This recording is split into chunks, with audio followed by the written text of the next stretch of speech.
Hey guys, good morning, welcome to another live session of Stocksnipertrading. My name is Dave, guys, my partner is Ron. Let's get down to business here, guys. In on US 30, sell, okay? I'm jumping in. Guys, that's a 100 pip drop. Yes, we caught it. Hey, guys, 200 pips, please, secure.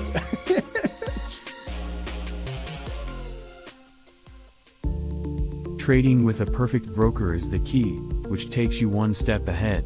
At AAAFx, we have you covered. The future of Forex is zero commission. Here at AAAFx, we offer ultra-low commission, which starts at 99 cents per lot. Our account's spreads start from 0.0 pips.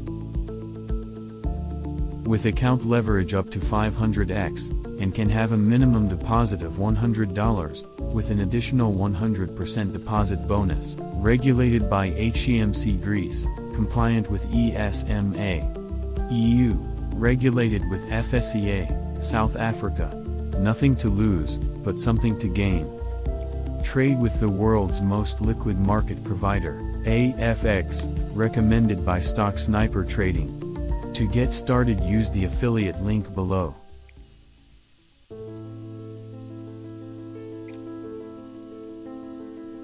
As a trader, we all look for tight or low spreads, which helps us to get in and out of the market. Using the right broker can help us try different strategies. With multiple options of brokers on the web, here at Stocksnipertrading, we have a recommended broker, that is, HankoTrade. With spreads as low as 0 pips, and leverage up to 500x, HankoTrade is just one click away. With multiple account types to choose from, you also have a minimum deposit of $10. Using HankoTrade's affiliate program, refer a friend and earn up to a 40% commission on trading volume. Built by traders, for traders. HankoTrade.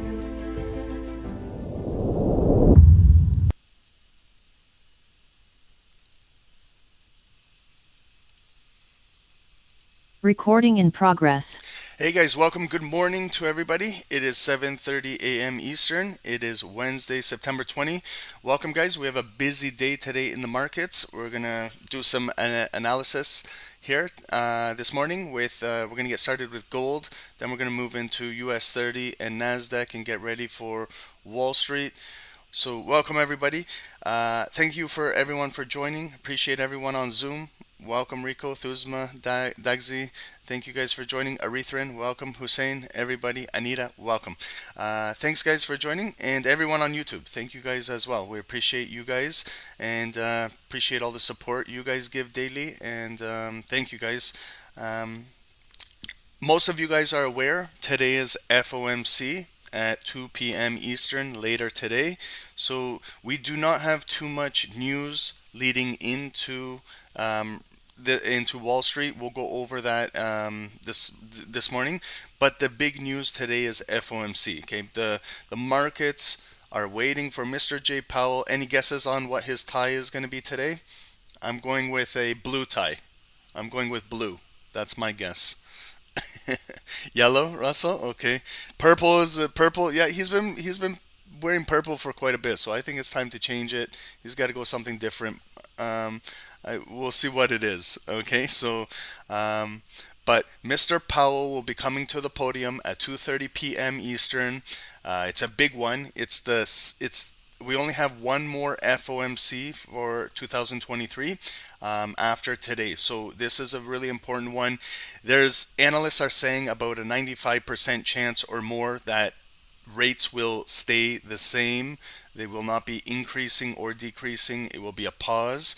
So if that is already factored into the market price, then what we need to do is we need to listen more at 2:30 p.m. Eastern when Mr. Powell comes to the podium, because he's going to give forward guidance, he's going to answer questions, he's going to explain why the market, maybe we're not increasing interest rates anymore, now it's a pause, because if you are aware, they've been increasing for quite a bit every single session. So come a pause, there's got to be an explanation. So that's what the market is looking for forward forecasts, for forward guidance, for forward trading. So today's might be baked in. We're going to see some volatility. We're going to see some erratic price action, but then we want to see how trading will be for tomorrow, for Friday, next week, next month, and to the end of the year. Okay, so it is a very important FOMC.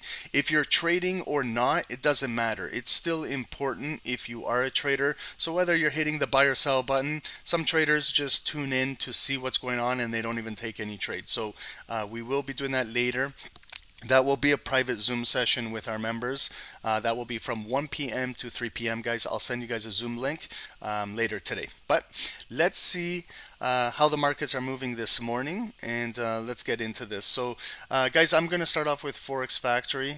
Okay, so right over here, Wednesday, September 20, we went through London market right here, pre-London. There was some GBP, some British news on CPI year over year, some core CPI.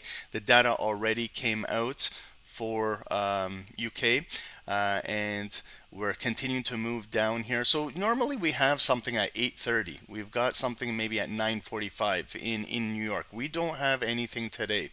So you can see, like from 4:30 a.m. we have nothing. 10:30 we have an AUD. We have some Australian and USD crude oil inventories if you are trading oil. But this is the big one that the market is waiting for right here. Everybody is pretty much waiting to see what will happen here. So this is 2 p.m. Eastern today. Federal funds rate over here, 5.5%. This is currently previous 5.5, forecasting 5.5. Therefore, no change. But if we see something, like if they do something drastic, if they increase this maybe 0.25%, that's going to be big for the market. Then we're going to see some really, really big moves in the market. If they do increase this where the market is expecting a no increase. So if they do something here and they increase this later today, it's going to be substantial in the markets. Then we have the FOMC economic projections. We have the FOMC statement. Okay, they come out here. And then this is another big one. Okay, 2:30 p.m. Eastern. This is just the numbers. For the first 30 minutes are the numbers. And then at 2:30 p.m. we have Jay Powell with his nice ties. He comes out here and answers questions and gives forward guidance. This is what the market is waiting for. More specifically right here at 2:30 p.m. Eastern. Then at 3 o'clock we go into power hour. If you're going to continue trading the rest of the day, it's the last hour of trading. And then we'll talk about tomorrow and Friday, how there is a lot of red folders coming up, but today's big day is right here. Okay, so and if you're not trading with us, if you're just please, if you can trade with proper risk management, do not over leverage your account on an FOMC event. You might make a costly mistake that could cost you your account. You could breach, you could lose a lot of money. Just don't do anything silly when you have 1, 2, 3, 4 big USD red folders back to back in a span of 30 minutes. Okay, don't do anything. Just trade with proper risk management, guys. Trade with what you're willing and you're okay with losing, and then you can live to trade another day. That is my advice. Whether you take it or not, that's up to you, but that's all I'm trying to recommend for everybody. Okay, so let's just continue going now to the charts. Good morning, everyone. Welcome. Thank you, everyone, for joining on YouTube. If you guys can hit the like button, we do appreciate that. It helps the channel grow, and we give back to you guys in the YouTube community. And good morning to everyone joining on Zoom. I also appreciate all of you guys. Megas White, welcome. Martin, Warner, Mikey Caught Pips, welcome, bro, and Rodney. Thank you guys for joining. If you guys don't mind, I'm going to get started. Top-down analysis with gold. Okay, so right when we started the call, it was kind of consolidating right in these areas, 1932, 1933 area right here, and we just started at 730, and you can see the big drop right here that just happened right before 730. The big drop. We were cruising along this VWAP since 630 over here, 630 here, 645, 715, and then 730 the drop. So now we're right below the VWAP. Do you guys remember yesterday? Okay, just to go over yesterday, we were trading over here with gold. Remember, just right before Comex, right over here, 810, 830 time. Do you remember there was those big blocks the offers in the market, that big substantial block. It was sitting up there. It had like 250 offers, and we were looking to see if it would be a spoof, if it would get pulled, if it would get transacted into. And the market actually went up there, transacted with it a little bit, but you see how it held the rest of the day. All of that big offers that was absorbing the market and kept, and we had CVD, which was really like negative 1,000, negative 15. The market kept dropping. There was pullbacks. There's always going to be pullbacks. Even when you scalp, there's going to be pullbacks, but then the market continues to move down. Then a pullback come up. It's a lower high, continue to break down, and that's what started that downtrend leading down to the rest of the day. So you can get some clues from learning depth of market, but it's not always accurate. It's not all. Does it always happen like that? No. I've seen where there's big order blocks in the market, and then they just get pulled, and then it goes bullish momentum right through there. So just careful when we're trading. We'll try and get as much analysis to help us with confluence with our trading as much as possible. But at the end of the day, you still have to make when you're making financial decisions, you just got to make them with risk management, because we're not always going to win. No trader can always win the markets. Not even our banks can do that today. Okay, so is anybody in a trade right now? Is anybody maybe buying from this move? Is anybody selling like from down here? Is anybody in a move? I'm not in anything right now. I'm going to start with a top-down analysis. So Eric, you're already in a sell? Okay, yeah, nice break from 1932 dropping. So let's see if it can come into around 1930.50, like this previous area of resistance, turning to support. If it can start to trade into here, see if it can make its way down there. Okay, I'm going to start off with the daily, guys. Okay, so I don't know if you guys already have your charts done with your analysis. I don't know if some of you guys have just a blank chart and ready to go alongside with me. But what I always recommend, everyone asks me, Ron, how do we go about doing this? I recommend that you have your top down done, and then I do mine, and then we can kind of match up our areas together. And if we're both correct, then you give me confidence, and maybe I can give you confidence. So, but then if something is off, then we can kind of fix it together. So that's what I recommend when you're learning how to do a top down. You don't need to do a top down. Top down analysis is not for everybody. It's just how I learned how to trade. It gives me more of understanding of how the market is moving on a higher time frame, which is to me is very important to trading. You, even as a scalper, even if we're scalping 1 minute candles or 5 minutes, I still need to know how gold has been moving last week, what the overall trend is, how it's, so I can have a little bit of a bias even as a scalper, so I know which direction to maybe go in. Okay, I know some traders that are very successful and they don't do top downs, and that's great too. It's not set in stone that you need to trade like this. Okay, you can come up with your own way of trading. Just make sure you understand what you're doing. That's the most important thing. Okay, whatever style, whatever strategy, whatever indicators you use, just please understand what you're doing. That's the most important thing. Don't just do it because someone else does it. Okay, and guys, I'm trying to talk because my jaw is still hurting from the dentist. I have a TMJ appointment tomorrow, so I'm trying to the best of my ability to enunciate my words and talk. If I if I slur or if I stutter, it's because I'm having little issues with my mouth over here, but I'm trying my best. Okay, so all I did right now is 2 purple lines. Okay, what I do is it's just very simple: the high of the day and the low of the day. For any security, what I'm trading, it doesn't matter. I just want to know what my high and my low of the day is. So I can see gold, today's high is approximately 1933 is our high, and our low today is 1928. So that's a $5 range. That's about 50 pips if you're trading inside. Okay, what is the overall daily move? What do we see? We talked about this yesterday. The market came all the way down here. It made a critical support level, like right in here. I can draw a big green box and bring it across over here. I don't think we're going to come down to 1884 anytime soon, but there is a big demand down in here. And you can see when it came down over here, Thursday, September 14, it went right back up. Did it come and touch into this box? No.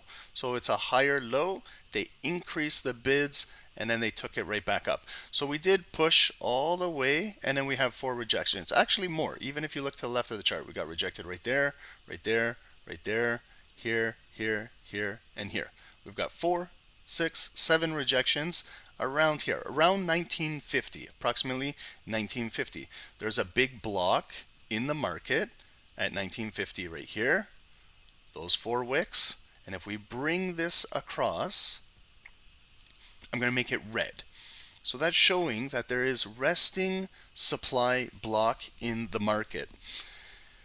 It's in here. Just like when we're looking at Bookmap, you can see that now there's resting pending orders in the market. This heat over here on Bookmap is showing similar to kind of what I'm showing, but a different area. Okay, so you see how there's heat in the market. These are active pending orders waiting to get executed in the market. And so what I'm trying to do is show that going into the future that this might be an active pending order box in the market and waiting to get triggered. When will it get triggered? I have no idea, because the market has to come up to it to transact in there. So it could be a static zone in the future. Did we come up yesterday? How high did we come up yesterday? We came up to 1937 and then it pushed it down. Okay, so we're getting closer up there, but it's still going to take some work to get up there. So when we get up there, are we going to impulsively break out of here, or is it going to get rejected and we're coming back down? What type of pattern are we building on the daily overall? It's coming down. We found one bottom right here at 1885. We came back up. We found our resistance, 1950. And then we came right back down. Did we touch down a double bottom in the green box where it would come up like that? No. So what we have is a higher low around, the absolute bottom was 1900, but the bodies are right here around 1906-07, higher low. And we have now, off of last Thursday, Friday, big day, and then start of this week, Monday, big bullish day on gold, closing on the high. Yesterday we opened, pushed for a new high, and then it came back down and closed right here. Today we opened, we came back up to 1933, lower high from yesterday, pushed back down, we took out yesterday's low, and we came into 50% of Monday's body, and we're coming right back up. So we're kind of consolidating now inside this range. Are we going to continue to come back up and trade in here? Are we going to trade in this 50 pip range today, or are we going to come back down to the low of the day and start to break a little bit? So it's still bullish momentum. So what we're looking for is, can we continue to come back up and maybe touch this big red box and see what can happen through here? Okay, so just continuing with the daily, World King, why are all time frames all different? What are you talking about? I don't understand your question. What do you mean? The time frames maybe on Bookmap, these time slices, 7, 7:15, 7:30, 7:45. Is that what you're talking about? Because on TradingView, I'm on the daily. If I understand your question.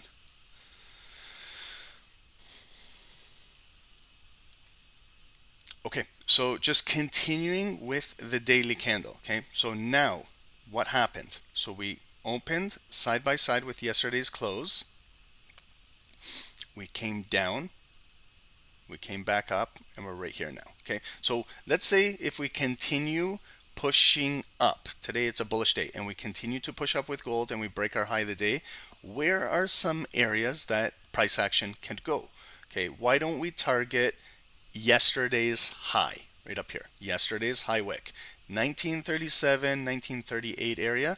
I'm going to place a yellow line. Okay, so I only use purple for the high and low of the day, and then I use yellow lines for other critical daily areas in the market. So yesterday's was fresh. That's fresh high, 1937.38. Okay, are we going to come back up and try and touch yesterday's high, or possibly break a little higher. If we do, where could we go? Before we hit this big red box, there's a little bit of price action below it inside here too. So I can kind of maybe go 1941. Why? Because here's 1945, here's like 1938, 1941 could be in the middle, but I'm also looking at maybe this previous low right here. I can place a yellow line right here at that previous low, and I got 1941. So maybe it will have an impulse break for a little higher move and get up to 1941, 42 up here, and then maybe the big red box. Every time we get in the big red box, it's rejected, rejected, rejected, rejected, rejected, rejected, rejected. But with more buying momentum, more volume, maybe it may possibly break out of here. And if there is an impulse breakout, maybe up to here, to this previous impulse high, right up here, 1955, that wick right there. Okay, it might not even get up there. That's it. It maybe they're bringing the supply down, and this is going to be a lower high, and they're going to continue with lower highs, and then all of a sudden gold is going to continue to push back down in here. Okay, that could happen. So what we need to do is, if we cannot break any more highs up here, then maybe we're going to come back down today, down to our low of the day. But before we come to our low of the day, what is a critical area in the market? Yesterday's low. Okay, right here, yesterday's low wick. I'm going to place a yellow line right there. The volume is right here, but if we come back down to this yellow line, we're going to see if it can hold here, yesterday's low. If it can't, high probability it's going to come back down to today's low of the day, and if the selling pressure increases and pushes, we're going to break and push down. And then where could we possibly go down to? Maybe it could come down to this critical area where we had Friday's close and Monday's open, 1923, 1924 area. So then a yellow line right there, maybe to see how it reacts if it comes down in here.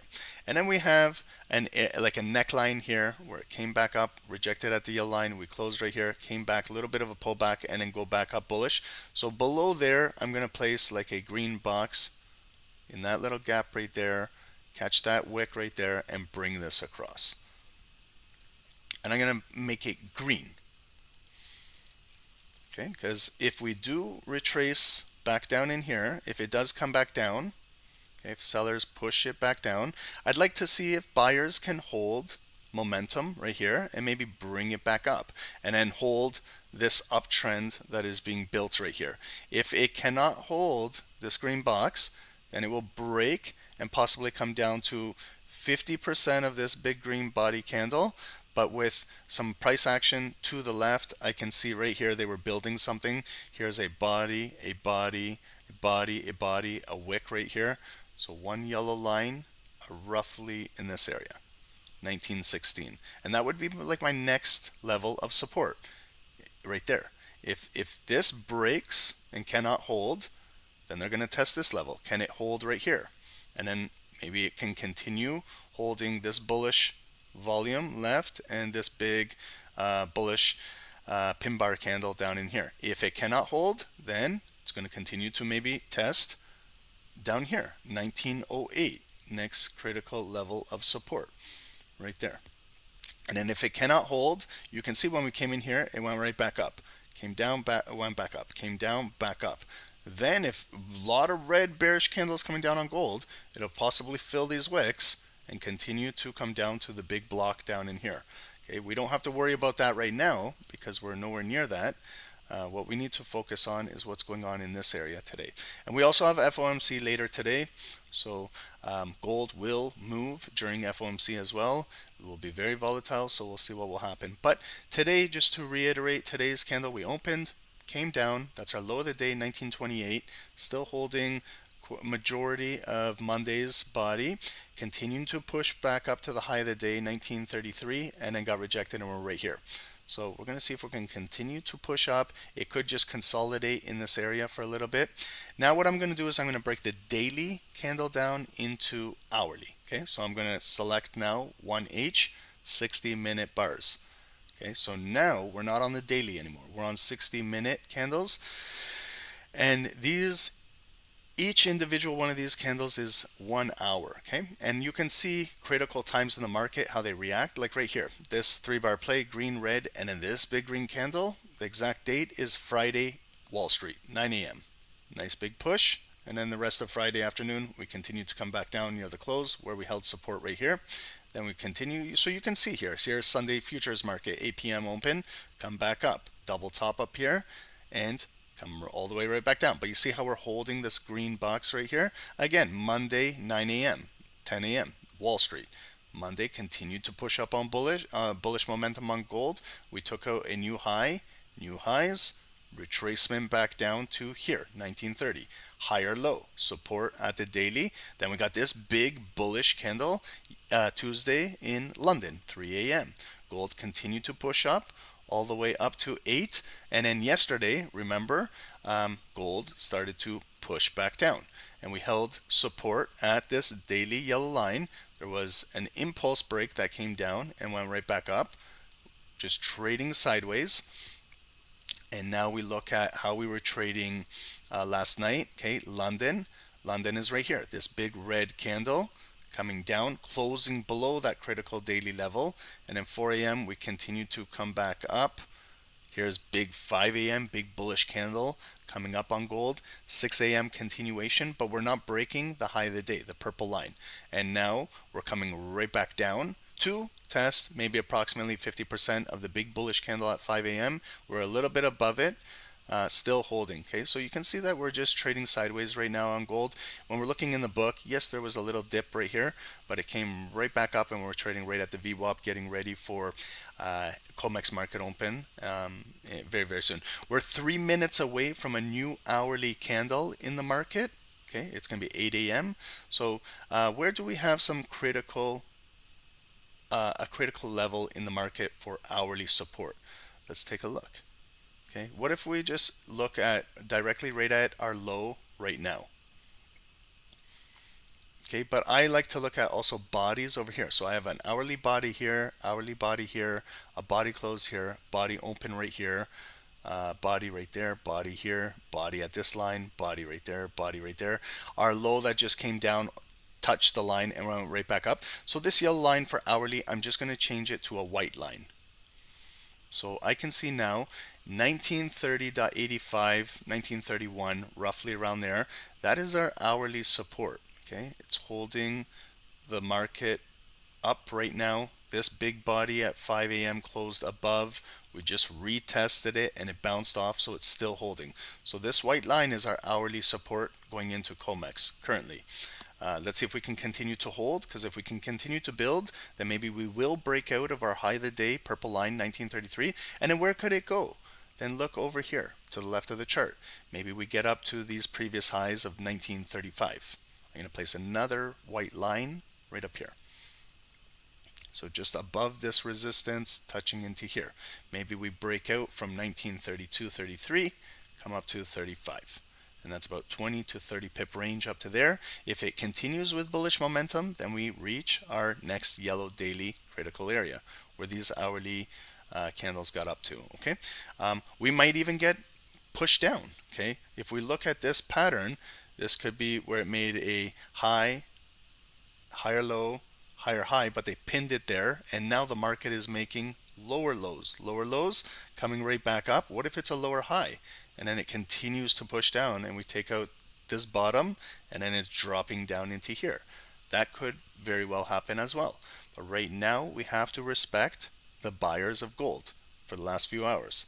They are holding up the support and nice volume. Okay, still building. So now what I'm going to do is go now break the hourly candles down into 5 minutes.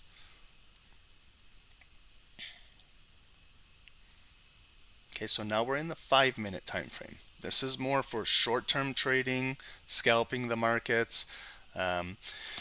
We have our levels. Okay, so now you're going to see like my grid. Okay, the different colors. Okay, remember the purple is the high of the day. This purple is the low of the day. Yellow lines are other critical daily areas in the market, and then this white line is that hourly support line. Okay, and if I draw like a trend line from down here from 3:20, so London opens up at 3 a.m. 3:20, 20 minutes into London, we're steady coming up, higher lows.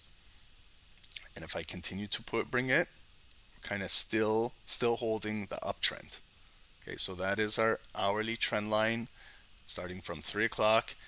The 5-minute candles came up, back down, new high, back down, higher low, new high, higher low, breakout right here, 5:50 going into 6 a.m., coming all the way up here, pull back right into that trend line again and coming right back up. Okay, so I'm just going to place a red box, sorry, at the purple line. Why?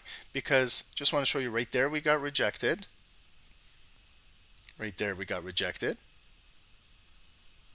Right, it didn't really touch up there, but right there we got rejected.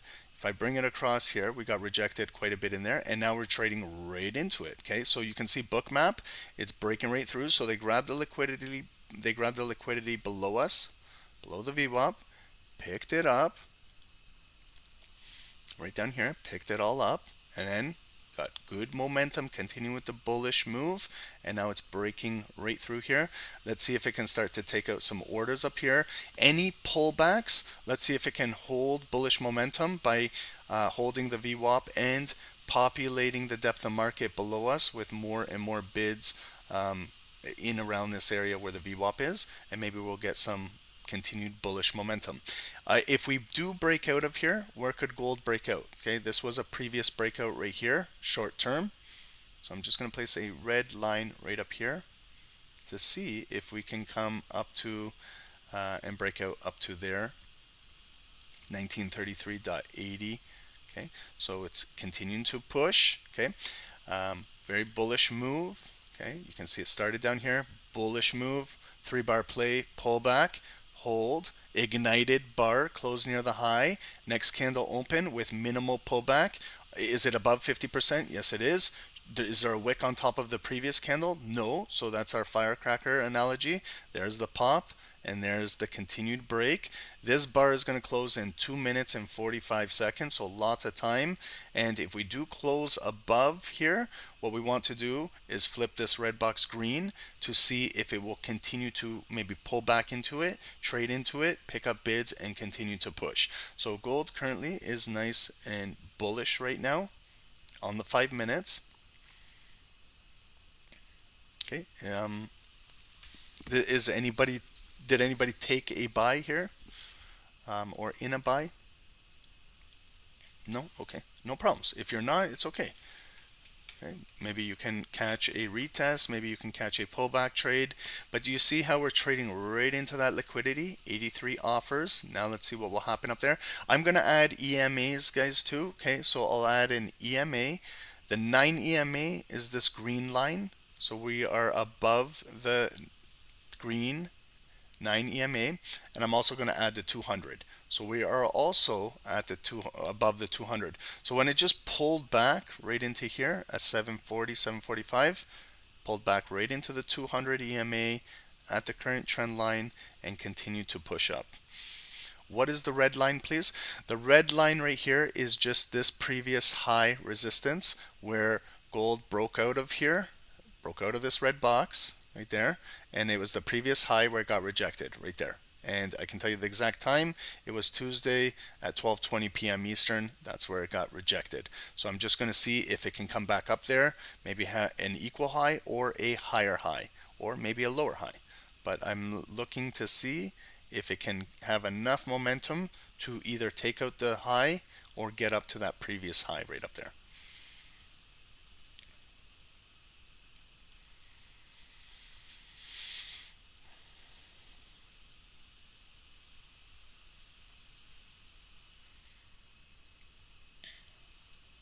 Okay, so guys, are you watching over here too on Bookmap? Okay, this area where we're trading into, okay, it's a critical. You can see there's a lot of heat up there. There's those 80 plus offers. It's trading into it right now. See how it's transacting? Now there's 88. So as it's transacting, more offers are populating in here. So there's a big fight right here for this area in the market, for this price. It's 8 a.m. Okay, so this is a new hourly candle that opened as well. And then if we look at RSI, okay, I know some of you guys do use this indicator. It was up here. When it pulled back, it broke all the way down below 50, but came back above 50 and retesting 50, and we're still in bullish. Anything above 50 is considered to be bullish strength, strong strength, buyers in control, and we're right back to 65, 66. We'll see if it makes its way up to being in overbought territory up here. So now, guys, just going through the motions. Did this green candle close above the red box? Yes. So what I do now is I flip the red box and I go green. Okay.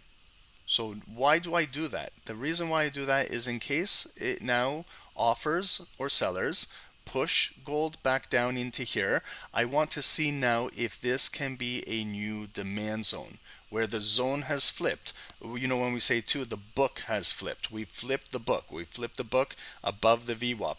Now what we're looking for are all these bids going to start to populate below here and strengthen this area. In case it sells into it, we want to pick up, the buyers want to pick up these bids, pick up the volume, and continue moving in an upward direction. So we're trying to see if this will hold, retest. Has it retested this area yet? No, it hasn't. A retest is when an actual candle will come down and start to transact and touch in the zone. And you can see it's also roughly about 50%. Okay, it's a little higher. Okay, I didn't measure this zone, I just placed it there. But from the open of close of that previous candle, half of it is right in here. That's where our zone is. And now when we look at how our new bar just opened up, it did open ignited. Okay, it opened ignited, and it's trying to break this previous low wick right here. It's trying. But there's a lot of offers still holding it down. Now it just flipped. Okay, see how it went from 90 to 67, and down here populated with 49. So that gives maybe that little punch that it needs to maybe break for the new higher high, which it did. But now it's going to test. We're going to see if it can come up to this previous red line. Where did I get that red line from? Some of you guys are asking.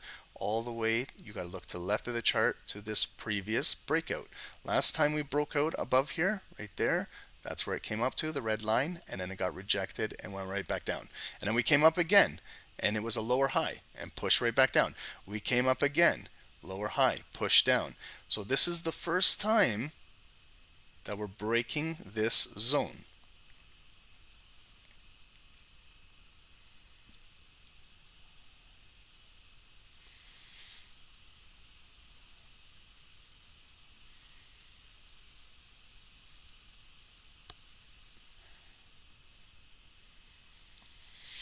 Okay, so you see how it's bullish candle, we're filling the wick. Now what happened? Okay, remember this area, that block there that had the 80 offers? Now it's populated with 25 bids currently just in there. Okay, so you can see how the buyers are pushing it up, but this is a critical area in the market where they're fighting. So and again, they're pushing it up. So you see how when there was 81 offers, now there's bids in place. So that's how the depth of market can get stronger and stronger and stronger and start populating, and then start to take out some more offers above, and then that's how price action makes new higher highs in the market.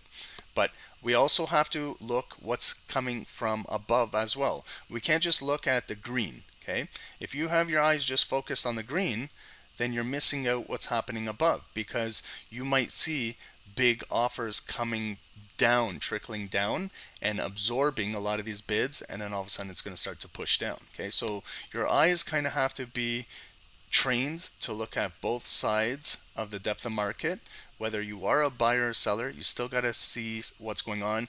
You got to look at unusual orders coming into the market as well, larger orders, blocks in the market. So that's why it helps with a heat map. You can see where there's big blocks in the market. Sometimes you'll see them get removed, and they're called spoofs, where they just come in, they kind of disguise themselves as a big order. Then when the price comes up there, then they get removed, and then the market continues to push. There is those tactics used in trading that market makers do use. It's kind of tactics that they use to trade against each other and things like that. So can we do anything about it? No, but we can observe it and make better decisions with our trading.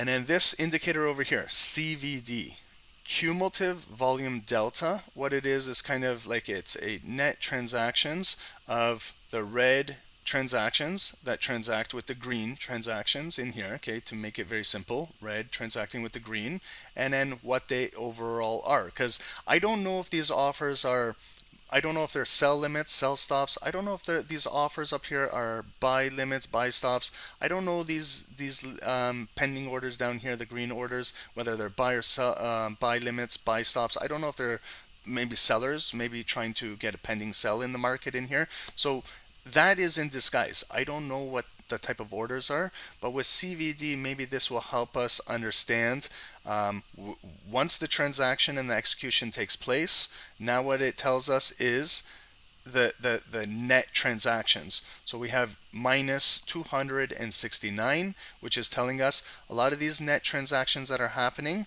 are leaning towards sell side. But then someone asks, well, Ron, why is the price continuing to push up?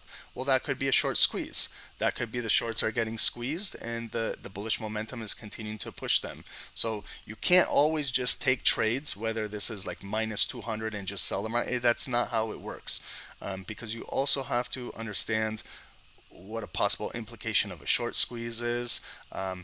Sometimes when you're selling and the market keeps pushing, you go in drawdown. So whoever's accumulating the market right now could be in drawdown and could be absorbing that to later on redistribute it to the downside.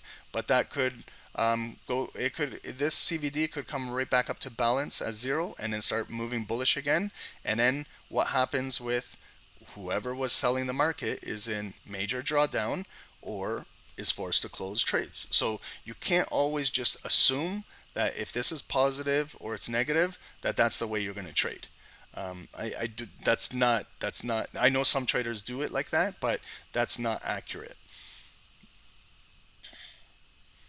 Okay, so what happened now? So we came up, we got rejected, and rejected again. Okay, so see how the offers are holding up here at this 1954.5 area where this big fight is, and now it might possibly come down to retest the green box. Maybe it consolidates in here.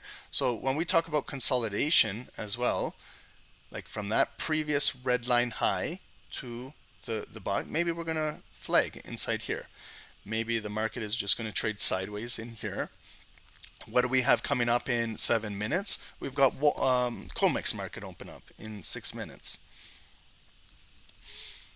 Okay, so if you are trading, just please be careful, because in about 6-7 minutes we're going to have Comex market open up and it's going to come in with some more volatility. Okay, this is the commodities exchange open.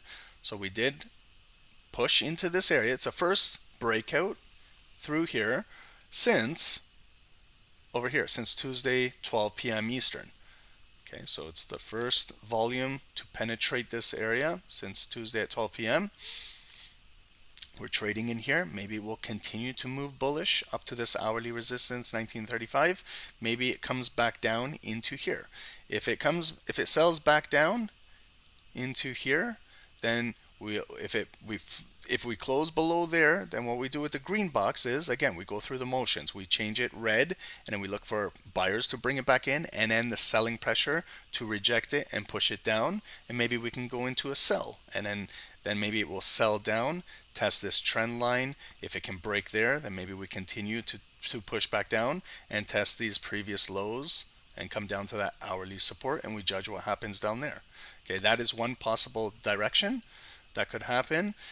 It could be just like a liquidity grab too, where it just drops in here, comes back up, closes inside here, maybe a small pullback, the buyers are bidding it up, and then all of a sudden it's breaking through here. So just let's follow and see what happens. Okay.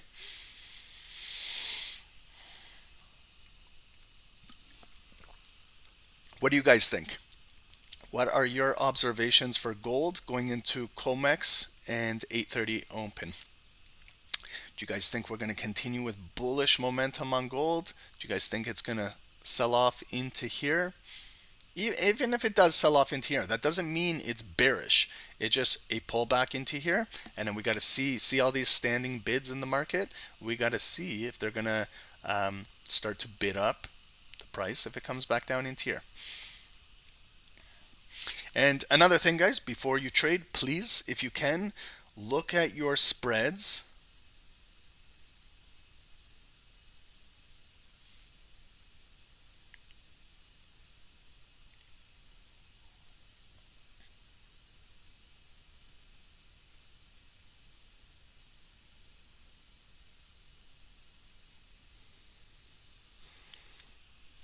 Okay, take a look at your spreads.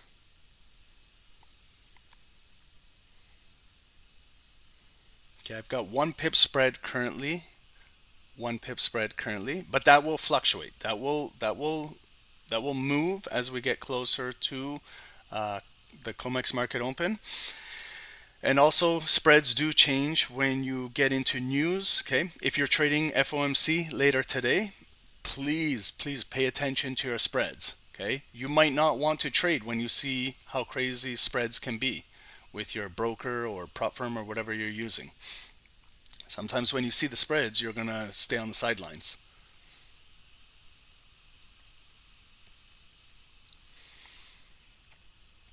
Why on earth do I not trade futures? Maybe not everybody trades futures, and not everyone has a futures broker. But it's no different than what we're doing right here. If you want to trade futures, get yourself a futures broker and trade the futures. There's no difference.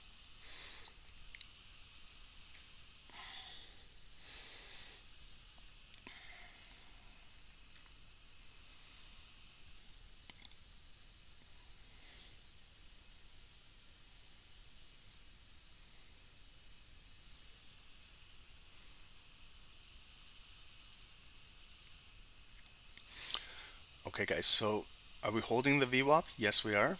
Are the bids accumulating below it? Yes, we are. But come Comex market open in the next 2.5 minutes, there's going to be some bigger volatility that could break right through here, could break right through here. Right now it's kind of flagging. Okay, we got some indecision, low volume before the market open. See the heat. Okay, so we have a block of transactions, block of orders right here, and then also another block of orders above us right here. Okay, so far it is pushing back up. It pulled back. Have we held this green box? Yes. Have we tapped into it? No, but still holding. So that confirms higher low support, continuing to maybe push back up.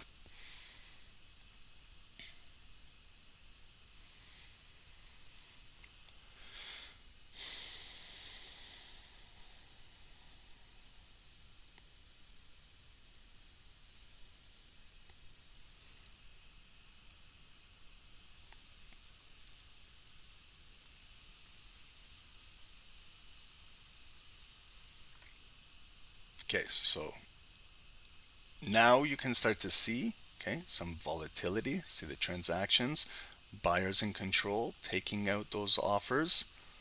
Okay, we have a nice big bullish candle. So we took out that previous high. Remember that red line high? Okay, over here, took it out. So now we might be trading into this zone up here, 1934.50. Okay, next red line I'm going to put up here is right here, this wick, 1934.50, right up there.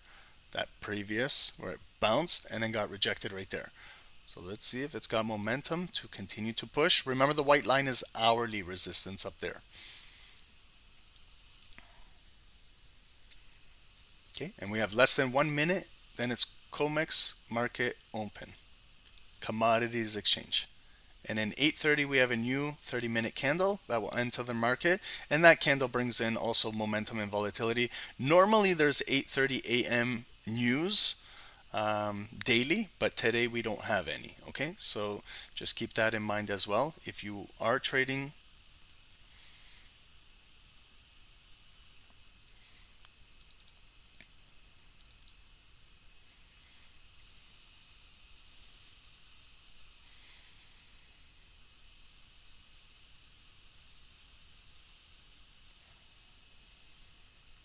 Okay, Okay, so 10 seconds to go into the close. Okay, so it made that new high, got rejected. Where will this body close? And then there's going to be a flood of volume come in for market open. Here we go. Okay, there's the close. We opened red. How far down is it going to come down to? I always personally just look at 50% of the previous body. Okay, I'll use like a red line here just to show you. Okay, 50% is right there. Can it hold this red line? Can it catch a wick right away at 50% of the previous body candle? Let's see if it can. Okay, it's right there, 50%. If it cannot hold, then unfortunately it's going to maybe come down. You see how it's coming down? Maybe to engulf the previous bar. Let's see if it catches a higher low wick. Okay, so we caught a higher low wick. Now it's coming right back up. Now it's got some work to do because it's got a head of the candle. It's called a hanging man. It's got the red volume that opened the bar. Came down, higher low. See how it flips now? So now the candle bar turns maybe into a bullish pin bar. Okay, it came up, but when it came up again, an order took it right back down. Okay, so it came up, then the order took it right back down. So this is only the first minute. Okay, so that's the minute of transactions. And is it still holding the higher low wick? It still is. How long will it hold for? I don't know, because we still have flood of red volume coming down. It might come down and take out the low and then come down to test down here. But every time it comes down, it spikes back up. That's because it's collecting a few more bids at these levels. Okay, so if it flips green, then maybe we might have momentum to fill that wick and pop a little higher. If it can't, then more and more offers will continue to populate and maybe push it down.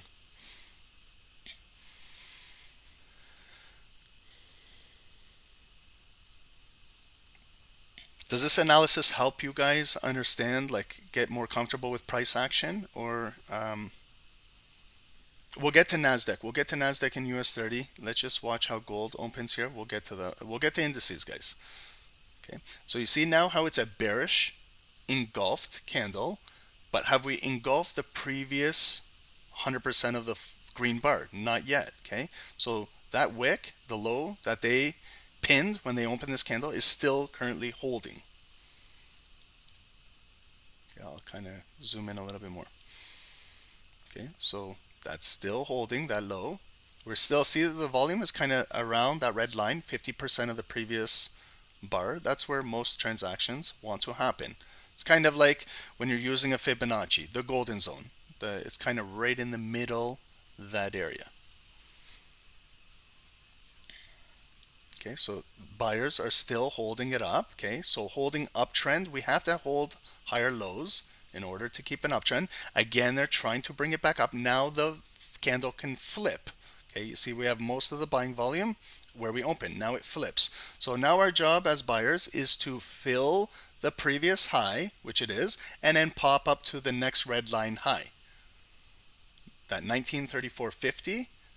Okay, so see how the body flipped? We held 50%. Yes, it did break down a little bit, but we didn't even come down for a lower low down here. It held higher low.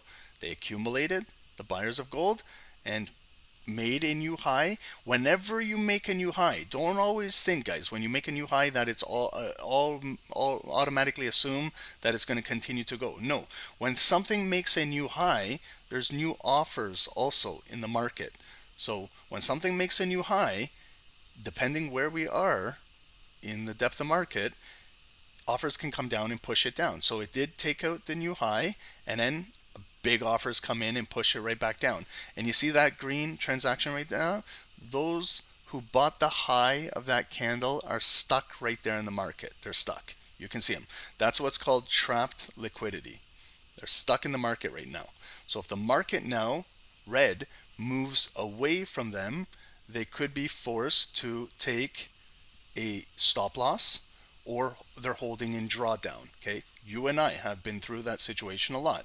There's sometimes where me and you take trades, goes against us, and then we're in drawdown, and or we get stopped out. So that's what could be happening in the market, is they came up there, they enticed them to buy the high and trap them and then bring it down. Okay, so you can see how things can be designed in trading, and this bar has 10 seconds to go. So now, is it going to engulf the previous green bar? Where will it close? The closure is very important. Can it still close below 50%? Look at where they're going to close it. Right at the 50% line. So our 5-minute destination, we opened, we came down, we came up, we came back down, and we closed right here. Next bar, they open it with a green ignited engulfed candle right at this 50% area. And we're going to try again with buyers to bring it back up. If it gets pushed down with a lower high, then we're going to come back down and transact down into here. When it's trading sideways like this, it's kind of consolidating. That's why sometimes if you find a zone where you're not comfortable trading, then just observe. See who has the upper hand. See who is taking over. Who's taking over right now? Selling pressure is taking over currently right now, pushing it right back down. So those are impulse breaks up there. No volume kind of closed above, and now they're pushing it right back down to retest. Remember this original box area that we broke through here? Now it's actually retesting it, coming into it right now. And then you see how now the selling pressure, they entice you to buy the highs, and then they push it down. Comes right back into here. The bids are waiting right at the VWAP. So they transact and then catches a wick. But there's still 3 minutes and 40 seconds. Anything can happen in 3 minutes and 40 seconds. There's a lot of time. Okay, so is red volume going to close below this green box? Is it just going to come down here and pick up the bids and come right back up with more momentum and break out of here? Okay, so sometimes when you're observing or you're not in a trade, maybe just watch what's going on.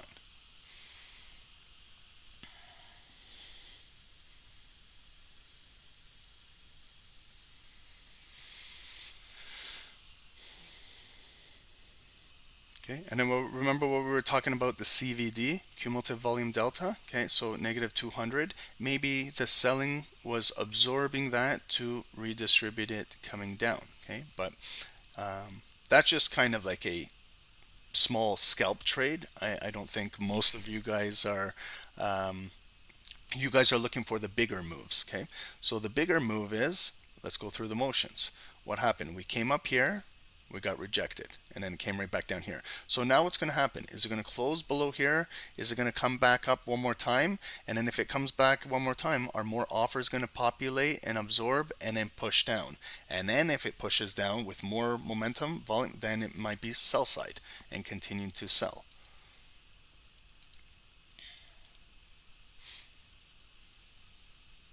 Trading Zane, thank you for the trap liquidity. You needed that example. No worries. Yeah.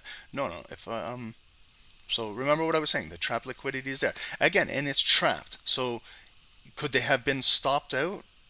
Possibly.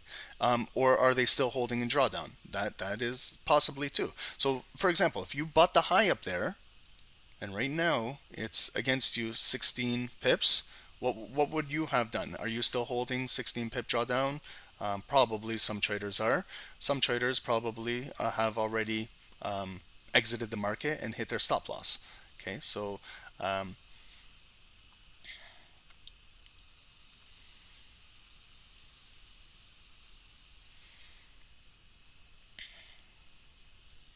then we're going into 8:30 in 90 seconds.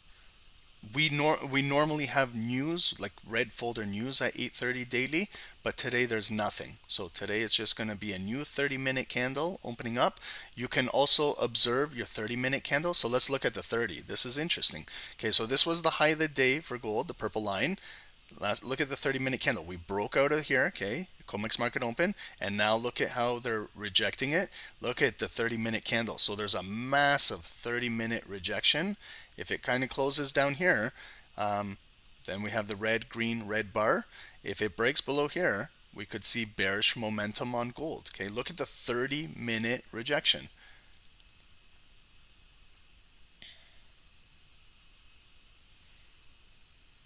Okay, and there's that big 5-minute candle. So we can see what they orchestrated in Comex. They came up to take out some highs, and then they're pushing it right back down. Now we're coming down to the trend line. We're going to close in 20 seconds. Go through the motions, everyone, please. The green box, can we flip it red? Okay, now the volume is below.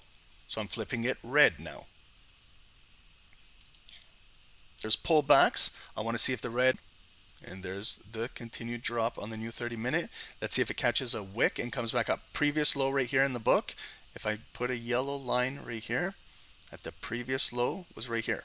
This is where they saved the market. When we broke the VWAP, that's where it came back up. Now it's coming right back down to here. Now look at our CVD, negative 343. So a lot of those transactions, all of those were net sell side liquidity.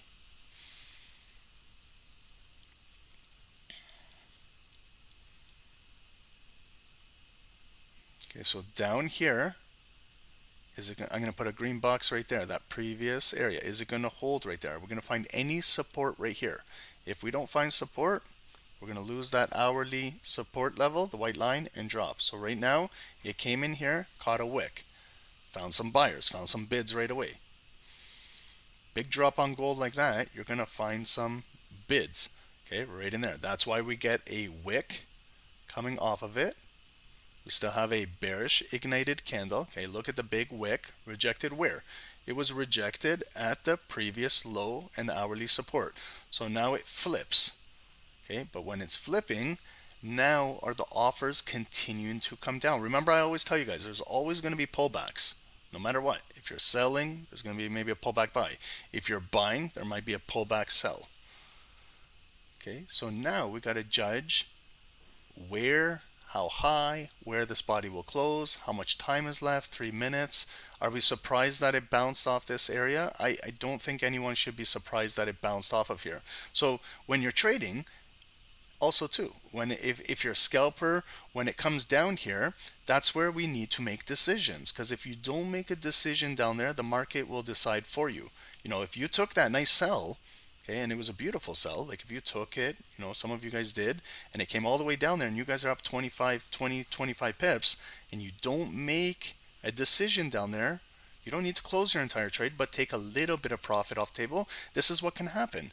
It comes down, and it comes down to a level where the bids are waiting to buy it up, and then it brings it right back up. Yes, it could come back down, but that's not always the case. This could turn into like a bullish move coming right back up, and then you give away majority of your sell profit. That's if you're scalping, guys. Okay, so I know some of you guys are not scalpers, you guys are more intraday traders and hold and things like that, but for the scalpers who are learning, you need to learn if a trade goes to a specific zone that you've marked up. That white line, we did that before the call even started. That's our hourly support. We can see price action, how it came down, and it held right there, 745. That's what. So why would it not try? Why would those buyers not be waiting there again to maybe purchase or load up there again?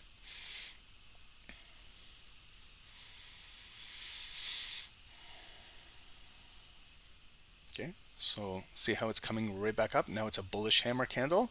Remember, I said the green box flip red, that could be a retest area. It could come all the way up here and get rejected, and that's roughly 50% around there of this big red body candle, and also where the 9 EMA is. Okay, so let's see if we can continue to get rejected. So it got rejected right there. It didn't come all the way up to the red box, so they're pushing it down. This could be a head and shoulder pattern. Okay, like inside here, a bigger one. All of this to the left is left shoulder. What we're creating right now could be like right shoulder, and then this Comex market open that came out and grabbed that liquidity, that could be the head of the pattern. So like over here, left shoulder, there's the head coming back down into the right shoulder. Now we might trade sideways in here. If we kind of break down here and push, maybe gold is gonna come down to the low of the day, 1928 purple line, and maybe drop a little further. Remember, we have Comex. It's still, or not Comex, FOMC later today. Lots of time for that, but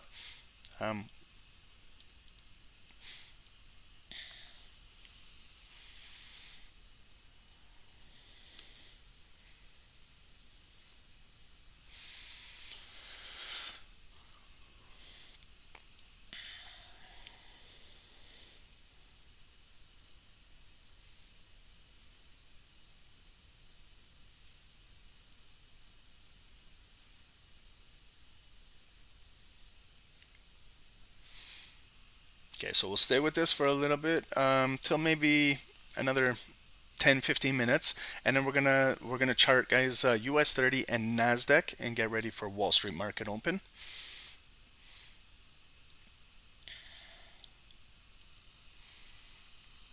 Okay, and then our negative CVD now is negative 459. So see how the depth of market has changed. Remember the depth of market, all the bids were up in here around 1955 area, and then you see now how the current order book, bigger orders came in from a higher time frame and started to push and eat away at all the bids.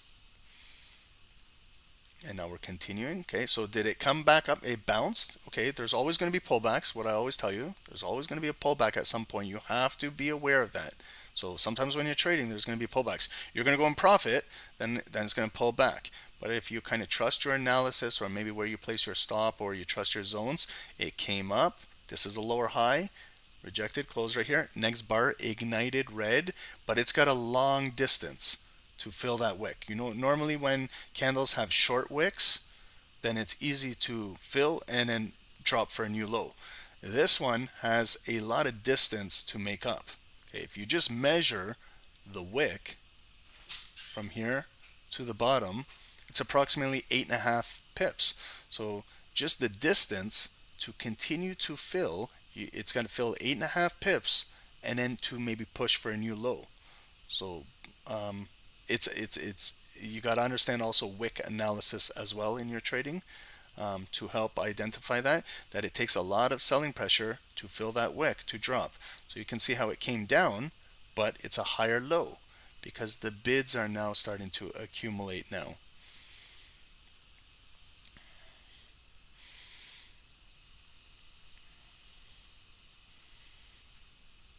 Okay, so you guys see how the market turned at this specific pivot in the market. Okay, I know some of you guys are aware of this. Okay, but for others, like who are learning, this is why you want to take your time to learn these critical areas when you're trading, and then you won't be surprised. Okay, now we're pulling right back up. Okay, now maybe we're going to test again this red box. Is it going to get pushed down there? Where's the red box? The red box is right at the VWAP again, right here. So the market came right back up to the VWAP, naturally where it wants to come and gravitate towards.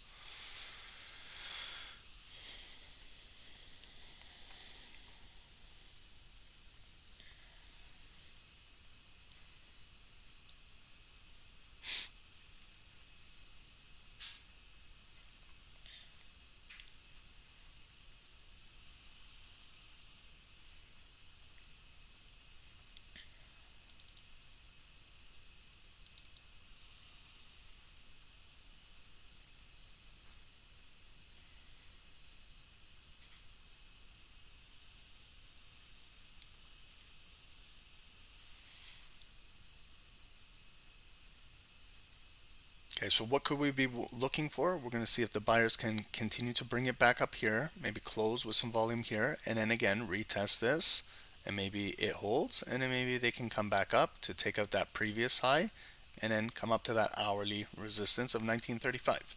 That is one possible direction. Will it happen?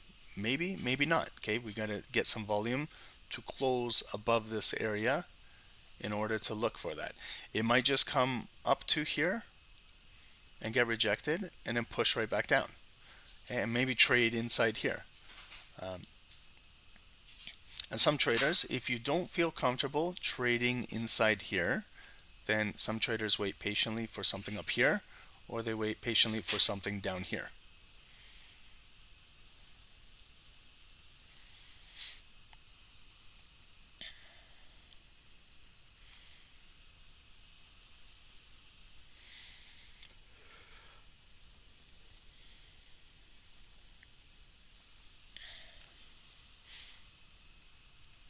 Guys on YouTube, if we can hit the like button, if you enjoy the explanation, if you're learning, if you're getting value out of the channel, can you guys hit the likes? Subscribe to the channel if you're new here. Thank you, we do appreciate it.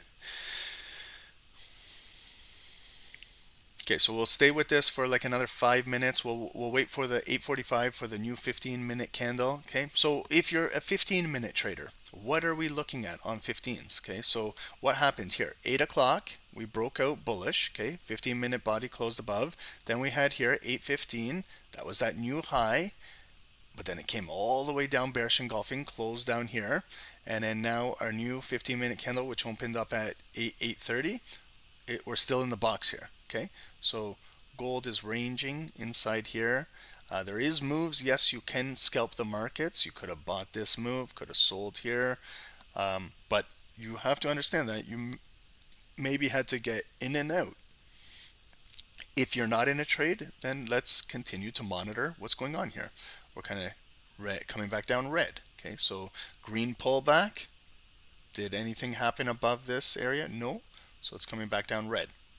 We might barcode for a little bit where it goes green, red, until we start to get, again, directional move. We could be looking to sell below here.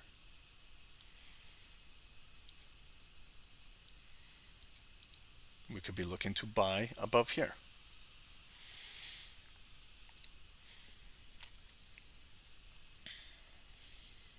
Oh, sorry guys, I forgot to give you guys the chart here in Zoom. 1 second. There's a TradingView link in the Zoom chat, guys, if you want this gold chart. How were the areas? What did the areas that match up with yours, the top-down analysis? Were we on the same page with like the daily levels? Is there any other specific levels you guys are watching on gold other than what we have right here?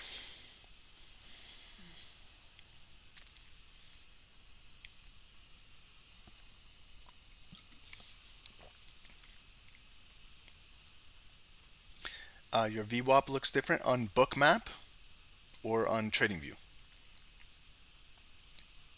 TradingView, yeah, TradingView will have a different. I don't use VWAP on TradingView. It's I use only VWAP with live liquidity.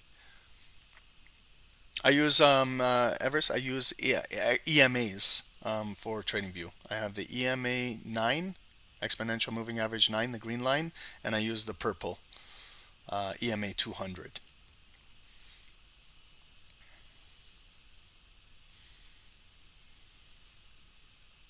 Yep, Patrick, individual stock analysis work the same. For example, NVIDIA. Yep, just if you're going to do NVIDIA, Patrick, do the same thing what we just did with gold. Get on your NVIDIA chart, do a top-down analysis, and watch your levels and your zones and trade it the same exact way.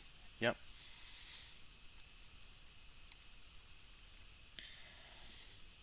But with NVIDIA, like there's different, you can trade options. So that's the difference. Options, and you just got to learn about expiration dates and puts and calls and things like that. If you're not trading the straight equity.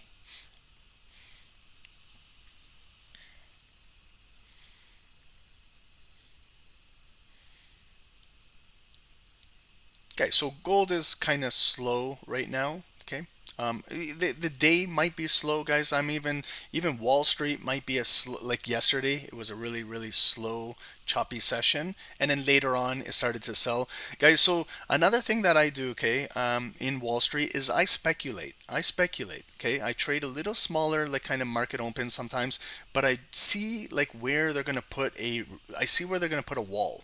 So the last couple sessions I've seen that, and then that's why I was saying to you guys, if we're not going to break these areas yesterday on Dow, it's going to be a selling day, and then you can continue selling with it, and what I said was be careful buying the pullbacks. If you buy the pullbacks on a selling day, you might only scalp for 10, 15, 20, 30 pips, and because these offers are still coming down in the market. So you could be buying into offers and they're continuing to push it down.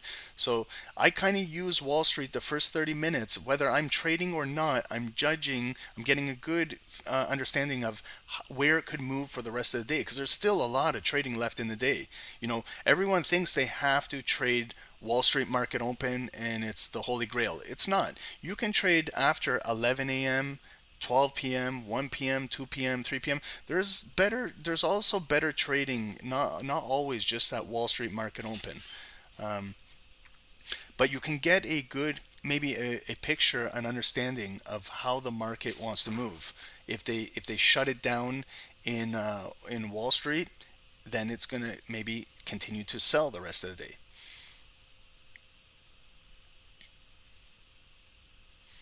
Arvin, how do I know about buying or selling day? That's exactly what I just explained. I kind of figure it out in Wall Street market open where the institutions want to take the volume that day.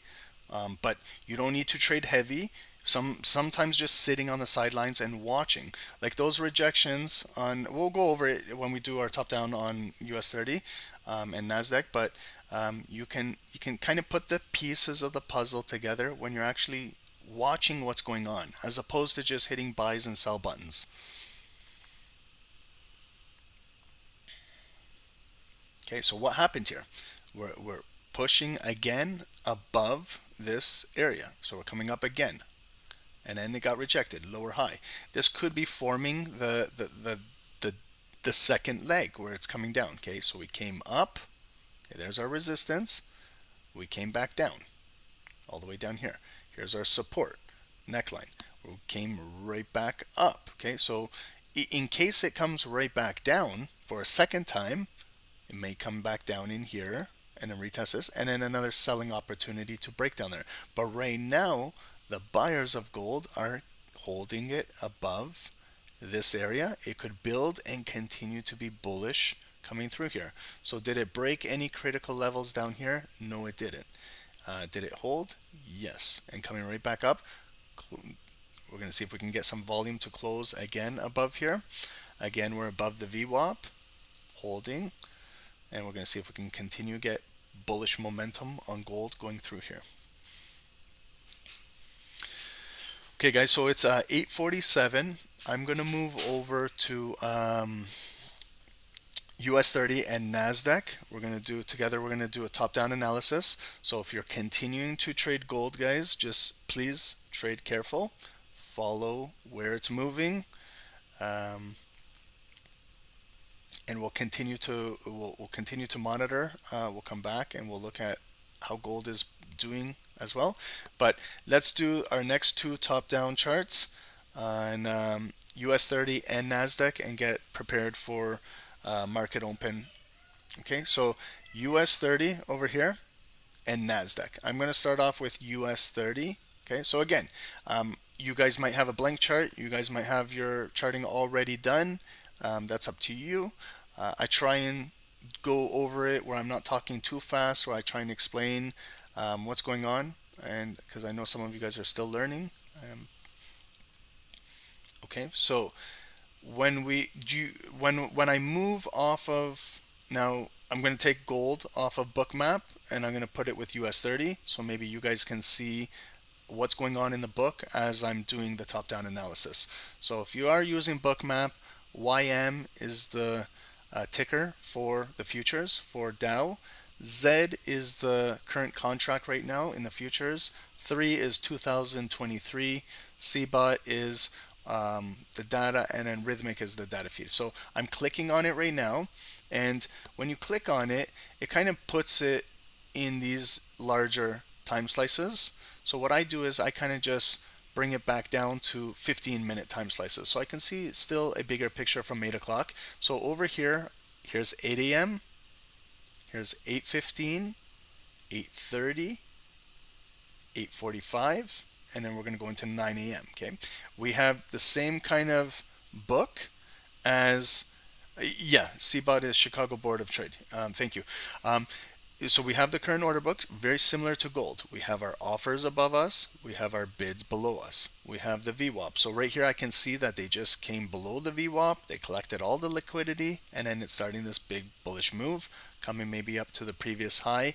There is some heat in the market where it's showing where there is the bigger orders, okay, above and below us.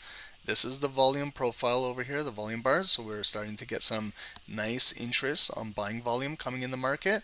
And you can see these bullish candles forming. And we also have the CVD cumulative volume delta, it's pretty balanced right now. Negative 2020 in here. It's near the balancing.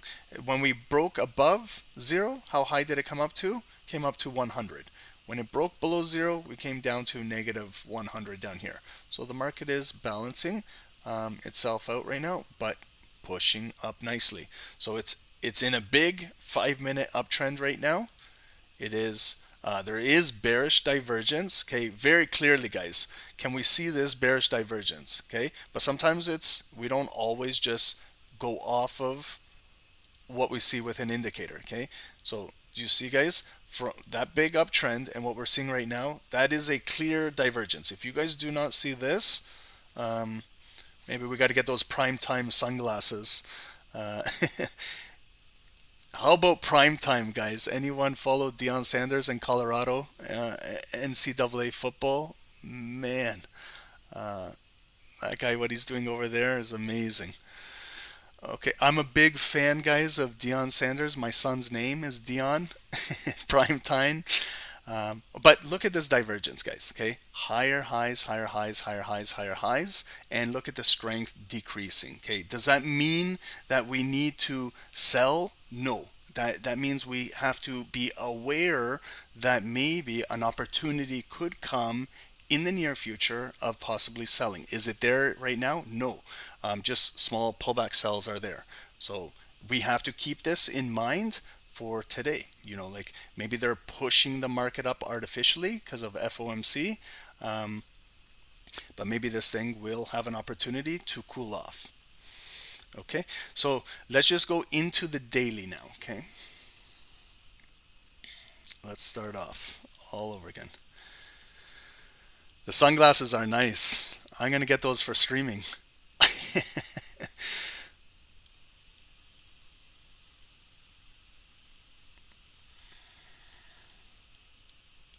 Okay, so guys, let's take a look on the daily now. Okay, so how is US 30 moving? How is the Dow moving? Okay,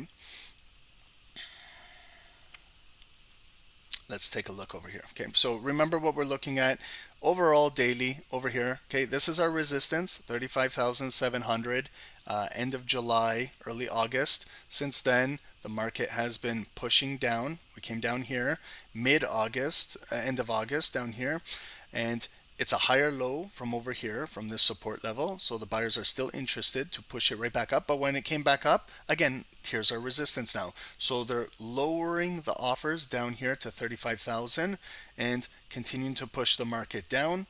When it came down, higher low, come back up, double top, and coming down. So now let's just break down these individual candles because they're most recent. This big green one was Thursday of last week, came up, and then Friday, big bearish bar coming right back down. Monday was that choppy day. You can see it's just a small doji candle.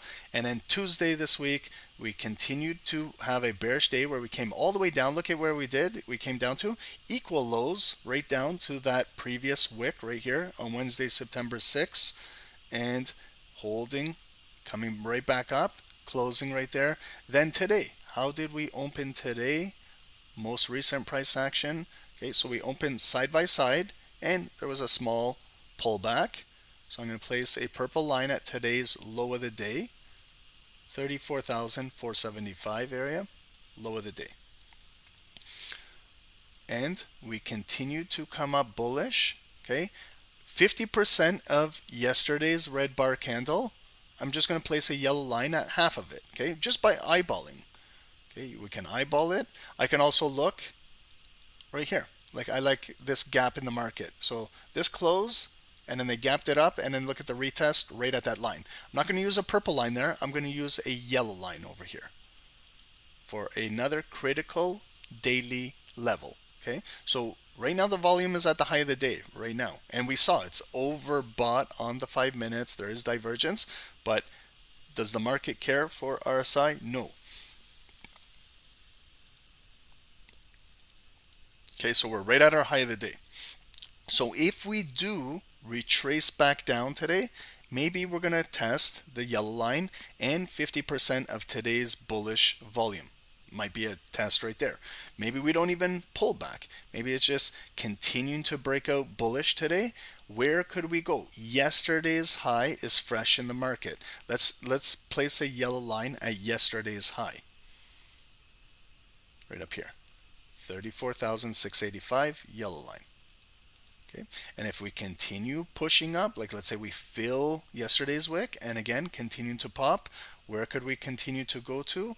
Maybe I'm going to draw now like a red box zone right below here, below these bodies that held right there, green. Then that big red body candle right here that closed below, then I would flip it red. So flip this box red and bring it across. So when I'm bringing it across, it came impulsively into there, push down, impulsively into there, push down, impulsively there, push down. Continuing to bring this zone across, touching this wick right here, and got rejected. So that is a zone in the market above us. I'm going to see today, can we come up to transact in this area, 35,750, maybe 34,780 area, to see if it can continue to maybe break out bullish above here. Remember guys, 2 p.m. okay, 2:30 FOMC. So we'll see what happens. But right now bullish, it might come up. What happens if it just comes up a little bit more, then goes back down, and then we're coming back down in here. Okay, that's a possible daily path as well. But we got to take it day by day, hour by hour, and if you go to 15 or 5 minutes, you got to take it 5 minutes at a time. So what we can see is a big daily bullish engulfing candle, almost engulfed yesterday's volume, but we still have a lower high and a lower high. So technically they are still pushing the market down, but today we have a big bullish body candle coming up.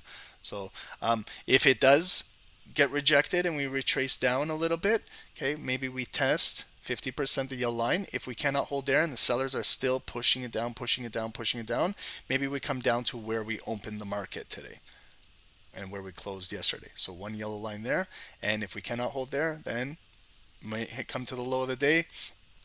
And then when it comes to the low of the day, I'm just going to put a big green box just to give me a heads up. If it does come down there, that maybe that's where big bids are waiting on the daily to maybe buy it back up.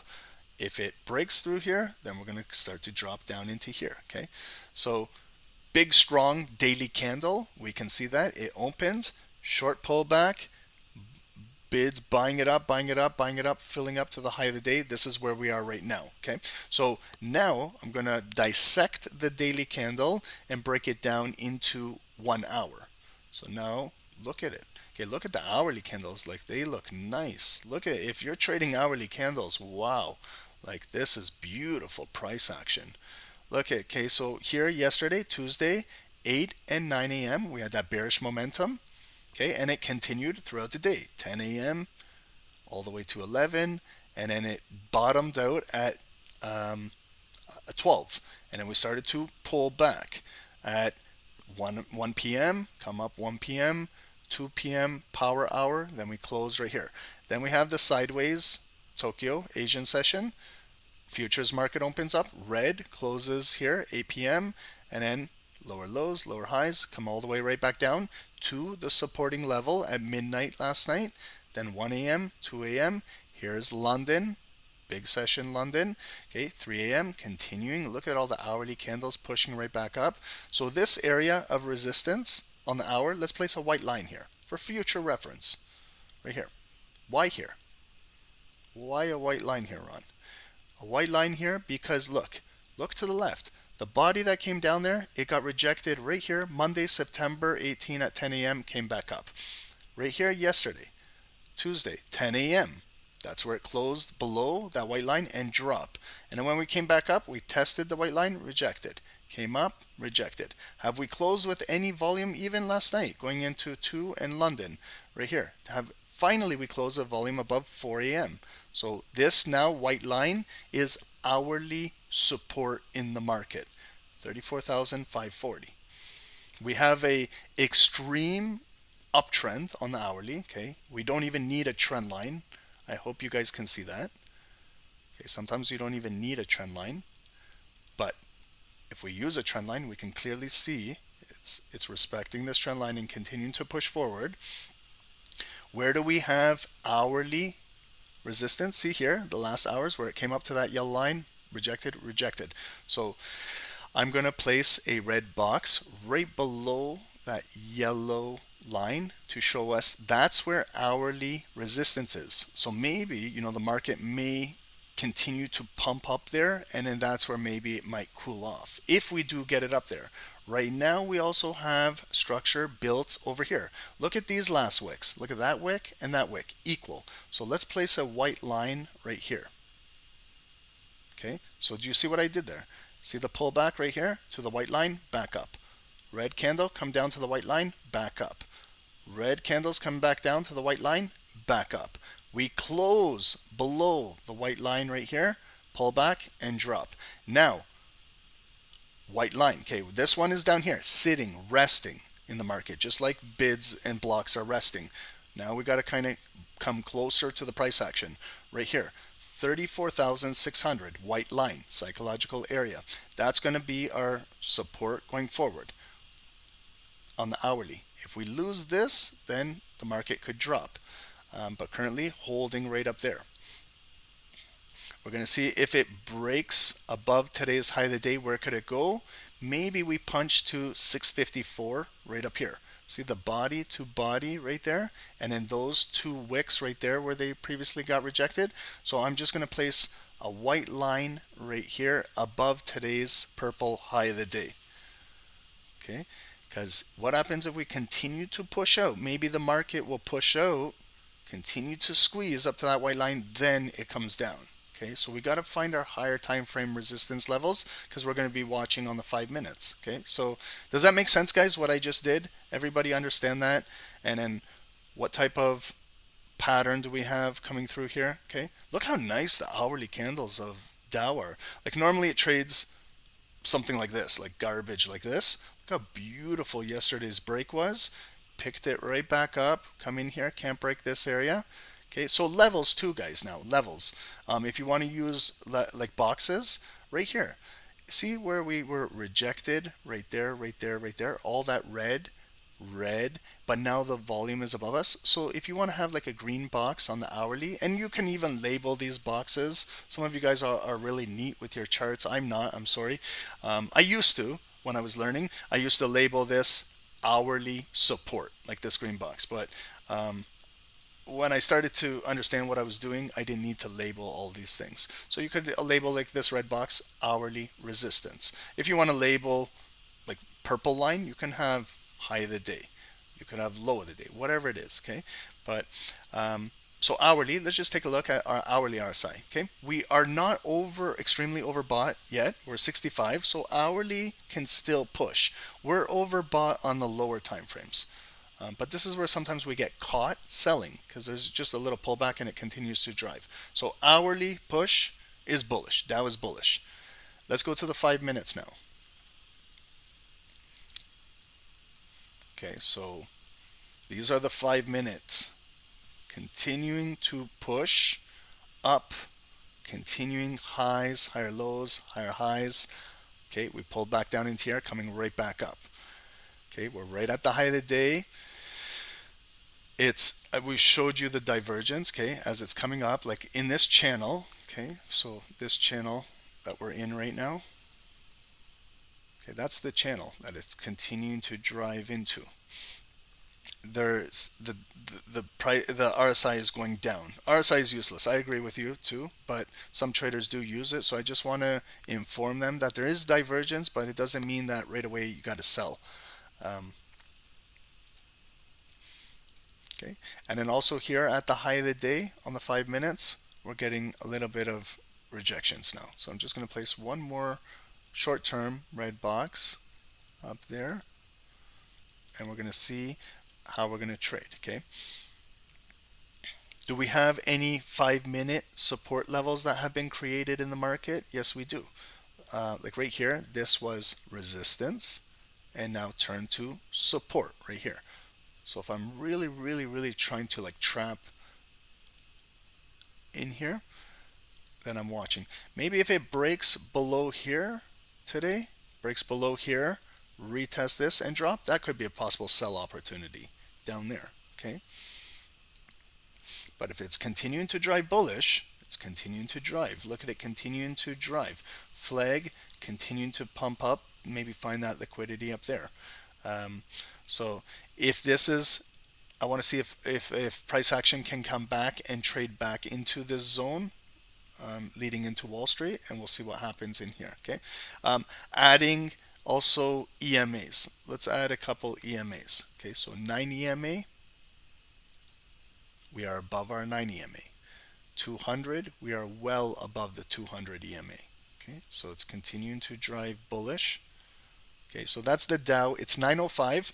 I'm going to do now NASDAQ side by side, and then maybe we take a quick little 2-minute break if anybody needs to grab a drink or anything like that, and then we'll get ready for Wall Street market open. So we'll keep US 30 right over here to the left, right here. And we will look at NASDAQ as well. Okay, so NASDAQ is breaking out bullish as well. It's got divergence as well. Okay, again, but RSI is a useless indicator in my opinion. Really silly indicator. It can help, but I would not trade off of it. Is what I'm just trying to say. It does help with confluence, but do not just trade off of it because it's telling you that something is overbought or oversold. Might get you in trouble.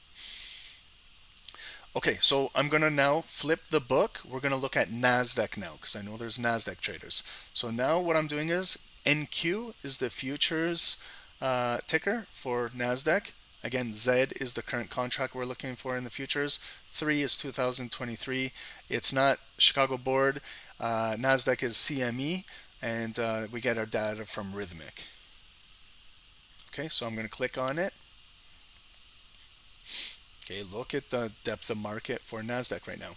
So again, I'm going to find my 15-minute time slices. Here's 8:15, 8:30, 8:45, 9 a.m., and then we're going to go into 9:15 and so on and so forth for and 9:30. How does the depth of market look? It looks like what we're seeing right now. A lot of buyers in the market. CVD is on the positive side. We're above zero. Depth of market is above the VWAP, looking really good, looking really healthy for buyers. Okay, but that could change when market opens. Okay, so let's do a top-down analysis. Guys, did that top-down with Dow help you? Did I talk too fast? Was it good enough? Did it, like, tell me, because I can do a top-down in 2 minutes. I can take 10 minutes. I can take 30 minutes. It doesn't matter to me. I just want you guys to understand kind of what I'm looking for and what I'm doing, because I use these levels throughout the entire day. I don't just use these for Wall Street. I keep my charts and they get really ugly and really messy near towards the end of the day, but I keep these as static levels and I trade the lower time frame volume up and down like a yo-yo at all of these levels. So if that helps you guys, let me know. If I talk too fast, tell me. If I talk too slow, tell me. If you're learning, that's what it's all about. But let's look at NASDAQ now. So we did a top down on gold. Let's just look at gold really quick before, just to look at it, how gold is moving, because I know some of you guys were trading it as well. I will do it right in a second. Let me just finish this while this is fresh in our minds here. Okay, so we did US 30. Hopefully it matched up with your areas. I talked to a Canadian. Do I say A? Is that what it is? I don't know what talking Canadian is, eh? No, there's some funny skits making fun of how Canadians talk. It's funny. I agree. I know we talk. It's silly. You don't want to hear a Toronto man's accent. That's the worst. Okay, so let's go to daily on NASDAQ. Now, okay, let's just, with our minds. Now we're trading NASDAQ. So right away, we got to think tech sector. We got to think technology right now, okay? So what is driving the market? Tech. What are specific tech stocks? What are we watching? Amazon, Google, Nvidia, Tesla, all of those things. What is comprised in NASDAQ? So that's what moves NQ. Okay, so we got to know that. We're not going to be focused on bank stock here. We're not going to be focused on oil and energy. Here is specifically tech. So if you're trading NASDAQ, you need to know tech in and out. Make sure you know your securities that it's comprised of. It will make you a better trader. It will make you better informed. So just understand what you're trading too, guys. Don't just trade what your friend is trading. Understand what you're really passionate about. If you're really passionate about tech and technology, maybe NASDAQ is a good security for you because you're going to follow the specific securities that it's comprised of. Okay, so let's get started right now. On the 5 minutes, it's a beautiful buy. It kind of closed above this area and continued to push, squeeze into the highs. Let's start off with the daily. Okay, so whether you start with a fresh chart or you already have it done, I'm just going to walk you through it with my bias and my opinion. Okay, so up here, I always like to look at what is the overall move. Like we're rallying bullish all the way from here, from May, June, July, August. Buyers are pushing up. Tech, AI. I'm sure most of you guys have heard of ChatGPT. Okay, that was a big push for NASDAQ, coming up to almost 16,000 all the way up here in mid-July. Then we had the summer cool off, coming down, back up, back down. We bottomed out right here, 14,450 mid-August. We started to come back up, double bottom, push right back up. But now our new highs are 15,620. We're not making any new highs. So what is that telling me on a higher time frame, more on a weekly and monthly time frame?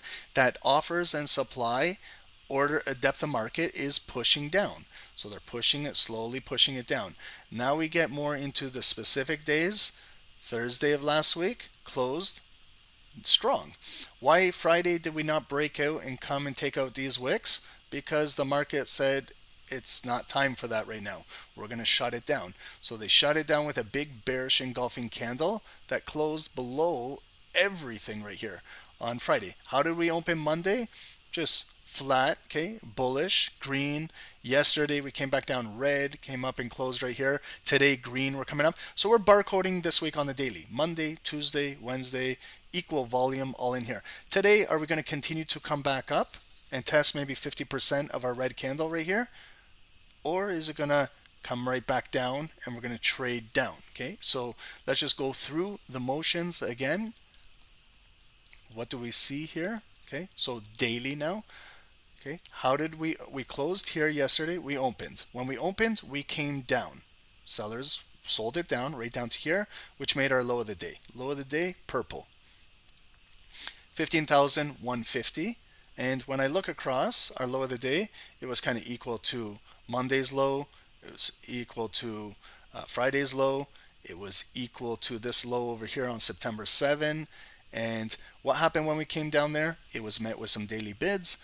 They bid it right back up to the open, and then we started to come up bullish, where we are right now at the high of the day, where it's very, very strong. We saw in the 5 minutes. We're at our high of the day, 15,250. So again, now with the open and where our current volume is, I like to eyeball half of it. Okay, where's half of it? You can use, if you want to use a ruler and measure it exactly, that's up to you. We could also go a little lower, like right here. We can use now price action. If I don't put a yellow line right at the middle, right there, okay, I see this wick and this wick right here. I could bring it down to the wicks if I want. Okay, it's just your own observation. Okay, I could keep it the yellow line right there, and what I am looking at is that wick and that wick. If I want to come up to 50% of the current volume, that's about 50%. And then watch it right here. If we do pull back into here, I want to see today, can the buyers hold this level, 15,215? It's not set in stone, but I'd like to see if they can hold it here. If they cannot hold this area, then it's got a high probability it's going to come back down where we opened into this price action. And then maybe have another yellow line down into here. And if we can't hold 15,190 where we opened, then it might be filling the wick. And then again, if it fills with more momentum and pop, then we're going to drop. And where will it drop?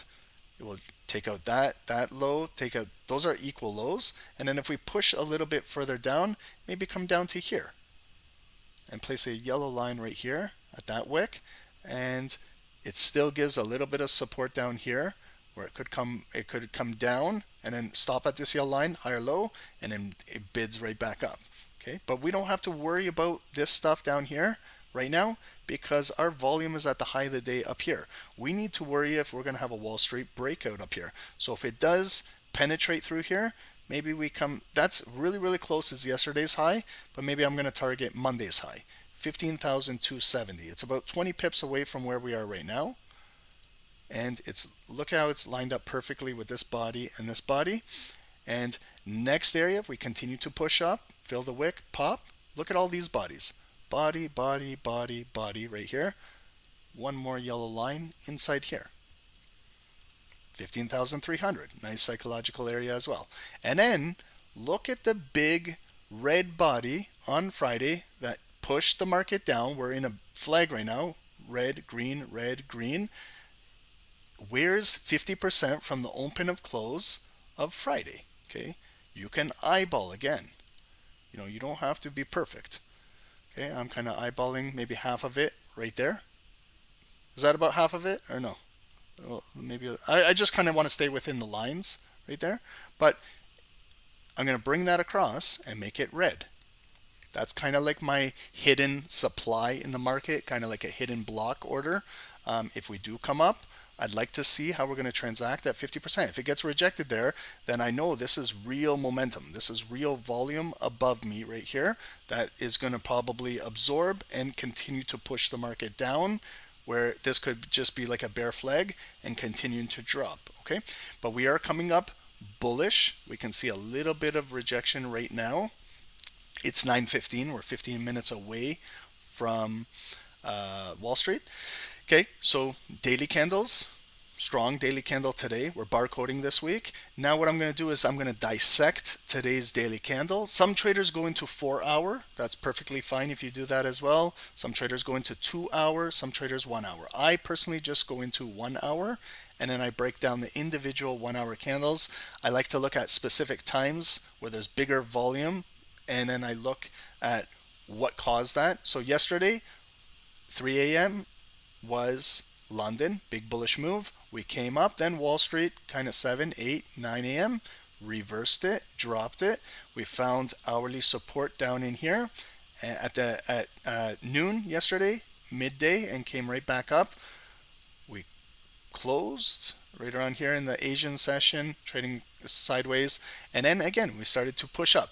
Pre-London and London last night, bullish, coming back, going back up here, holding. Now 5, 6, 7 a.m. real sideways, not much volume. And then we just got this pop at 8 a.m. right now. Big bullish move. Again, trend line if you want to see, if you want to put a trend line. Some traders just visually look at how it's moving. They don't need a trend line, but if you're a beginner, I would recommend trend lines help you. Okay, you see it's holding here, still holding. Have we tested the trend line to break down yet? And then maybe look for sells when trend lines break, retest, and drop. But right now, like, what do we have above us? At the height of the day, there's our next daily area, the yellow line, 15,270. So look at all of our hourly candles when we're getting up here. Rejected there, rejected 1, 2, 3 times there. That's where I'm going to draw like a red box right in there.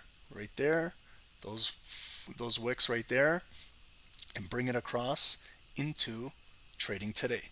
So I'm going to see it. Is the hourly candle is going to continue to penetrate in here and maybe push down? Maybe it's a lower high. Maybe they're going to pin it right now and start to push down. Now, where could it go down to? Okay, so see our previous hourly candle, 8 a.m. From here, open, close. What's half of it? Right about there. Okay, and then I also look to the left of the chart. I line it up with a wick. So it gives me more information. The more information I have, the more touches I have, I feel more confident placing my hourly support line right there. White line, hourly. Okay, so here was where it opened. Here's where it closed. That's roughly, approximately half of it, but I'm lining it up with that wick and kind of that wick right there to the left. And if we pull back today red, I'd like to see, are the buyers of NASDAQ going to hold 15,230 white line? If they can't hold it, then it's probably going to engulf all the way down to here and maybe drop. If it pulls back and catches a wick here, then it might have an opportunity to come back up. But this is hourly support. I want to see, will it hold? Will it break? It's important area today. Okay. How are the hourly candles trading on RSI? Okay, lots of room for them to continue to move. We're around 60, 61, 62 area. It's still strong territory. Anything above 50 to 70 is considered strength. Now going into the 5 minutes, okay, because I got to go a little quicker. It's 9:20. Going into the 5 minutes now. Okay, so we are pushing up, holding. Remember the purple line? That's our low of the day. Holding strong, continuing to push up. We just tapped our high of the day, and now it's pushing down from there, okay, going into Wall Street. So if we want to kind of trap the high of the day and maybe that hourly support white line, we can kind of maybe consolidate it in here and trap it. If you want to trade inside here, you're more than welcome to. But what I do is I measure from the top to bottom so I know what my zone is. Top to bottom is roughly 20 pips. Okay, if we measure it from top to bottom, from the high to the hourly support, 20 pips. Half of it, 10 pips. Okay, so if we're trading in here, yes, you can make 10, 15, 20 pips. You could also make 10, 15, 20 pips selling down. It might get really rangy in here. Some traders say, Ron, I don't want to trade inside here until I see what happens outside of this box. Okay, and remember what they could do. Okay, Wall Street, they could use tactics where they break it out back up here, take out the liquidity at the high of the day, then they start to push it back down and maybe sell it off. So like yesterday was a really difficult Wall Street session, but later on it started to open up and then started to sell off. But we got to watch what's going on. The grabs, the liquidity, the range is going to increase, the volume is going to increase. Again, what I recommend is you trade with proper risk management if you're going to trade. If not, just be an observer, be a spectator on the sidelines. You know, you can still trade. You don't need to trade Wall Street market open. You can trade 9:45. You can trade 10, 10:30, 11. Look at yesterday's moves, like when did they happen and things like that. Okay, so right now NASDAQ is making a push up, coming back down. Is it going to go back up again for maybe a double top? More offers will push it back down. Are we going to break? Or is it going to come up and close above this high of the day, retest this, and all of a sudden it's still pushing bullish? Okay, and guys, don't forget, later today is FOMC at 2 p.m. and Powell is at 2:30 p.m. Markets could trade sideways, could be choppy leading into FOMC. I'm going to also add our EMAs, 9 EMA. We're right at our 9 EMA, right in the middle of the consolidated box. And our 200 is down here. Okay, so I'm going to put these two side by side, and whichever one you trade, you focus on that one, whether it's US 30, whether it's NASDAQ, whatever it is. Okay, so just to clean up the charts now, did we close above the high of the day? Yes, we did. So how many of you guys, like as a scalper, that is a quick scalp.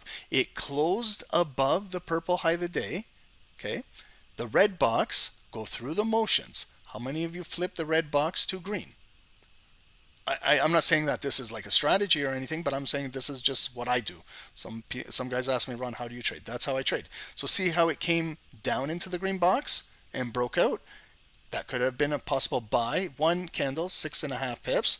Continuation with the engulfed bullish ignited candle coming up to the hourly white line is about 15 to 18 pips. And for some scalpers, that's all they're looking for. You know, that's it. That buy right there, get in, get 10, 15 pips, and they are out. That's scalping the markets. It's not for everybody, but there is some scalpers that's how they trade. Okay. So let's see now if they continue maybe to push it down. This could be maybe a possible selling opportunity down in here. If the market for Wall Street comes back down, maybe close below here, and then drops coming down here. Okay.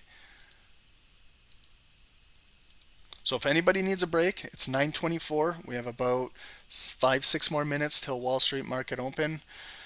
You got to grab yourself a coffee, grab a drink, whatever you got to do. Okay. And for Bookmap, I'm going to change it to, we'll watch YM.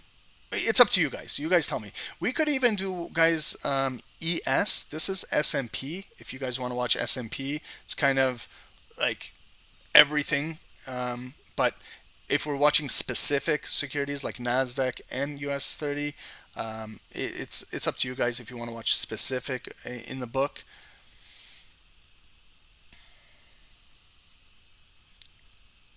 Okay, Dow. I can flip flop as well. Okay, I can flip. We're done gold right now. We're done gold. We did gold in the morning. That's the lineup, guys. Okay. If the lineup's not good for you guys, then there's not much I can do. It's very stressful doing this to try and please everybody. I'm only one person. There's only so much I can do. We kind of do it in order every single day, guys. Sorry, not you guys in Zoom. I'm just talking to someone on who's spamming gold in YouTube. We did it. The call started at 7:30, and we did gold till 8:45, I believe it was 8:50, and now we're moving to indices.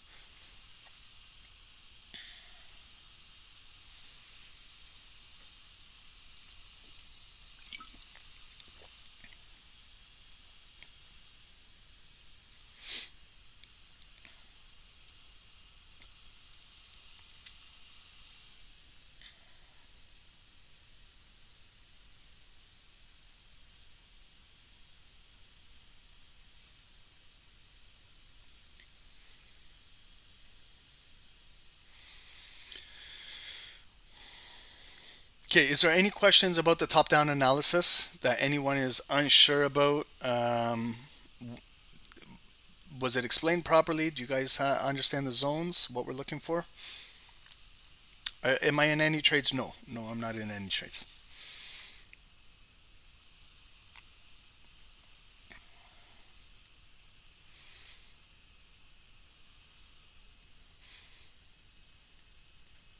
Okay, so guys, we're 3 minutes away from Wall Street. Let's just go through the motions again, okay? Make sure you're checking your security, okay? Number one, what are you trading? Are you trading NASDAQ? Are you trading US 30? Are you trading ES? Are you trading gold? Are you trading oil? Are you trading GBP USD? Whatever you're trading, make sure you check your spreads and your lot size, okay? Sometimes when we're trading gold, like me, for example, when I'm trading gold and now I come to trade US 30, I need to change my lot sizes because it's a different security with the broker. So I cannot make a mental mistake. I can't, because it will be costly. It will cost me a lot of money if I make the wrong lot size. So I am now flipping to US 30. I'm looking at my spread right now is 1.5 pips spread. I'm changing my lot size now. I'm going to a smaller lot size if I'm going to test out Wall Street. Looking at all of these things. Make sure you go through these things. Also tell yourself, some traders have rules. Some traders right off the hop, as soon as the market opens, they're in a buy, they're in a sell, they're in the markets. Some traders have rules. They wait 5 minutes before they look for a trade. Some traders wait for the full 15-minute candle to form at 9:45 before they even look at trades. Other traders wait till 10 o'clock before they even do anything. So make sure you have your own rules. No one is going to tell you to change your rules, but make sure you at least have some discipline when you are trading the markets. So you're not just trading blind every single day. Today you feel like you're gonna buy the open, tomorrow you're gonna sell the open, and you're just have strict rules, a playbook, what you do daily, and then when you stick to it, then you can start to see your consistency. You can start to see, okay, maybe I need to tweak something, I need to change something here. Maybe you're doing something really, really good. You're waiting 15 minutes, 5 minutes, and you're achieving your daily goal daily, but just continue doing that. If you don't have a set rules, you're going to be confused as a trader. You're confusing yourself, and you're going to make trading more difficult than it needs to be. I know I sound like just daily I say the same shit over and over and over, but for some traders they need to hear this because you're having substantial losses daily in the markets where you need to fix your rules. You have to have some discipline. You got to have discipline in life, not just trading. You got to buckle down one time and say discipline is very important. It will teach you patience. It will teach you how to trade these markets. It will teach you how to not over leverage. It will teach you how to not panic when you're trading. It's kind of the recipe for success, guys. But everybody needs to learn it themselves. It's hard. It took me years to learn, guys. I didn't think I would ever learn patience and discipline in the market. So If I could learn it, I'm sure you guys are way more disciplined than me. Okay, so here we go now. 10 seconds to go. The market is pushing down currently. Okay, selling pressure. It could open with a green body candle. It could open red and push down. Okay, so it's coming down with a lot of momentum. Okay, here we go. Here's the market open. Drop, ignited. US 30 is dropping. Big drop, sell off. Okay, so I'm going just quickly through green box red right here. Okay, in case there's a pullback. Big drop, guys. So they faked out the high of the day up here. Okay, it's just that's the first 20 seconds. First 20 seconds. If you haven't done anything, don't worry about it. Okay, don't feel like you need to sell now the bottom. That's the worst thing that you can do. Okay, because then you're going to get caught on that wick. You're going to sell into those bids maybe.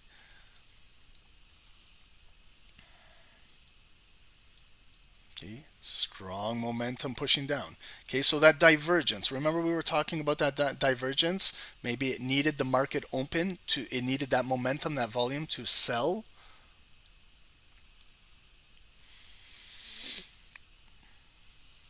Okay, that's the first 1 minute, guys. I know it's exciting and you feel like you missed out on a lot of pips if you haven't taken anything, but the worst is now is hitting the sell button and you're selling into bids. Okay, could be you could do well with it, or you could be in big drawdown. Okay, if you haven't taken a trade, then maybe we see the 5 minutes. Where will it close? Next candle open. Market, Wall Street opens are different every single day. Every single day. But that's why I said you got to have some rules when you trade. Not every single day is it going to trade like this.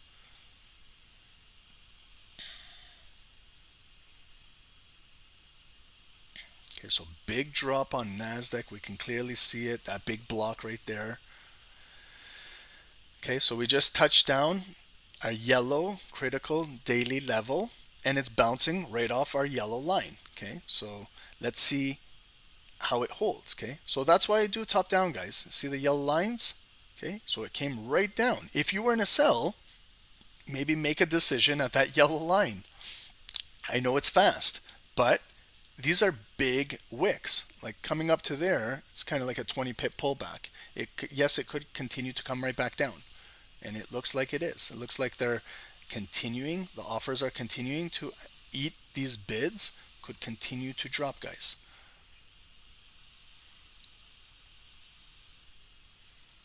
Okay, and NASDAQ came right down to that critical daily yellow line and bouncing. Let's see where it will close.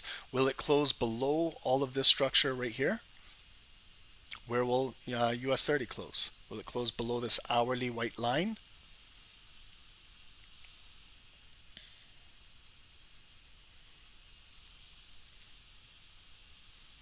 The win, gold pumped? Yeah, so gold, guys, continuing to pump. What is it, 1935? Yeah, gold open 1935, maybe possibly take out those 1936 highs. Okay, so big rejection, guys. Okay, so big rejection coming down on US 30, coming right back up. Let's follow where it will close in the next 90 seconds.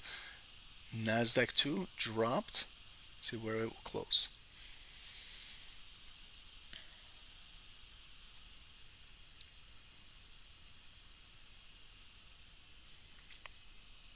Scotty, did you buy at the yellow line? Yeah. Yeah.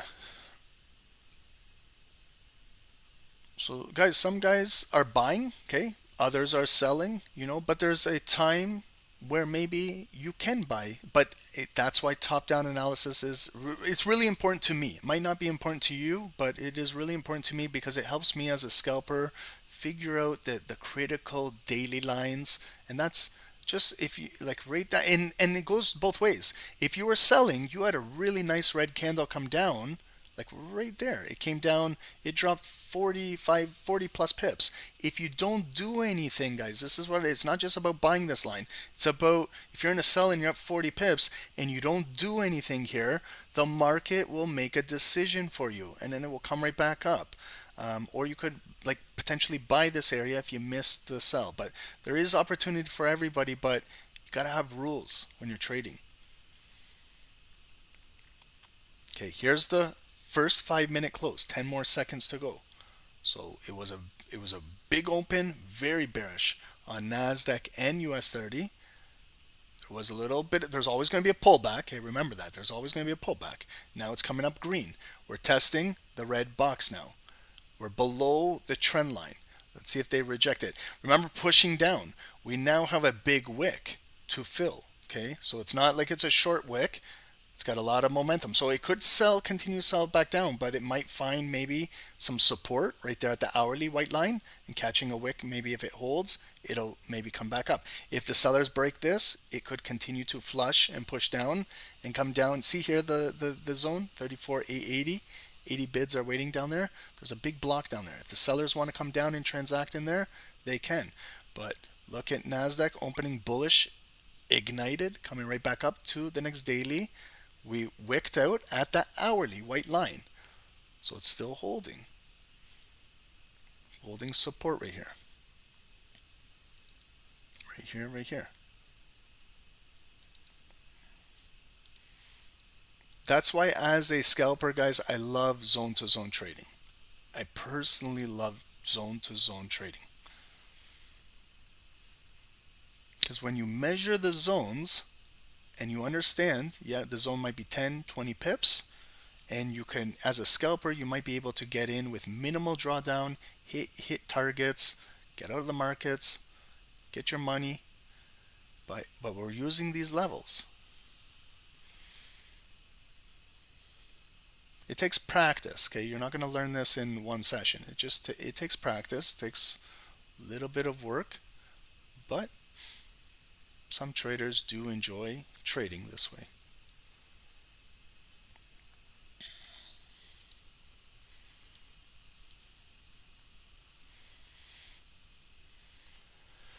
Okay, so you see how markets can flip right away. 5 minutes was the dump, and in the next 5 minutes, it's coming right back up.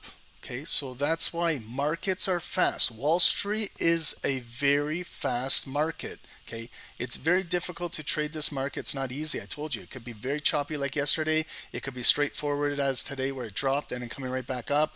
Other times it's just ranging and no direction. So just get used to how these things move, guys. And if you and I want to reiterate, if you still haven't taken a trade, it's not the end of the world. You haven't missed out on anything. The only thing you missed out on is ask yourself, if you sold, would you have gotten out really, really quickly? Because if you didn't, probably would have came up and hit your break even or your stop loss. If you bought, would you have bought that wick? So I know it looks, when we're looking at it after the fact, but would you have done this in real life? You know, that's what it comes down to. So it's not easy. It looks easy after the fact once the candles print, but to do this, you got to go with your gut. That's why I always say, don't over leverage so you don't panic. Whether you take a sell or you take a buy, do something that is a meaningful lot size, but not detrimental to you or your account. Find what that is. Find what your sweet lot size is. Gold, guys, is pushing 1936.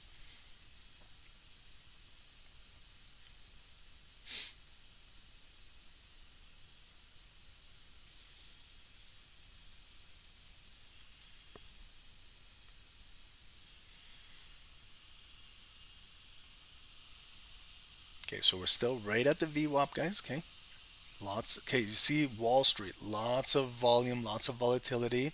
Okay, so we came right back up, rejected back down. If it breaks down here, maybe the market is going to continue to fill the wick and continue to sell off down in here. And then we'll revisit at 1 o'clock for FOMC in the Zoom, guys. It will be private Zoom for FOMC. We'll go till 3 p.m. Eastern. Okay, so look at the big rejection. Came up there, trapped some buyers. There they are, trapped liquidity. So they are either in drawdown or forced to hit close at a loss. But what we're looking for is, can we close in the next 30 seconds below this green box down in here and maybe continue to fill the opening wick and push down further. If not, if we hold with volume here, might continue to trade up this wick and test up here. NASDAQ bounced right off that daily, off the 200, bullish engulfing ignited candle coming all the way right back up, building on NASDAQ as well.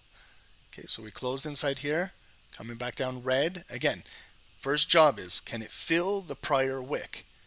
That's what I'm looking at. And it came down, higher low, still holding the higher low. If it fills the wick, then we could pop a little bit. Then I'm expecting maybe a little bit of a pullback and then continue and sell.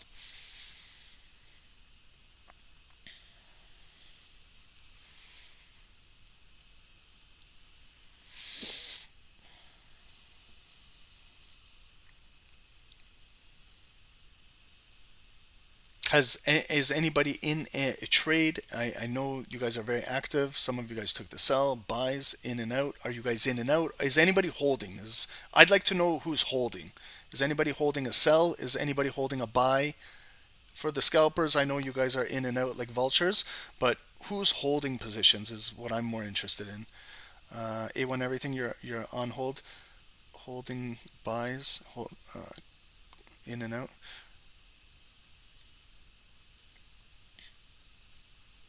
Oh, okay. I see some of you guys are on gold. Yeah.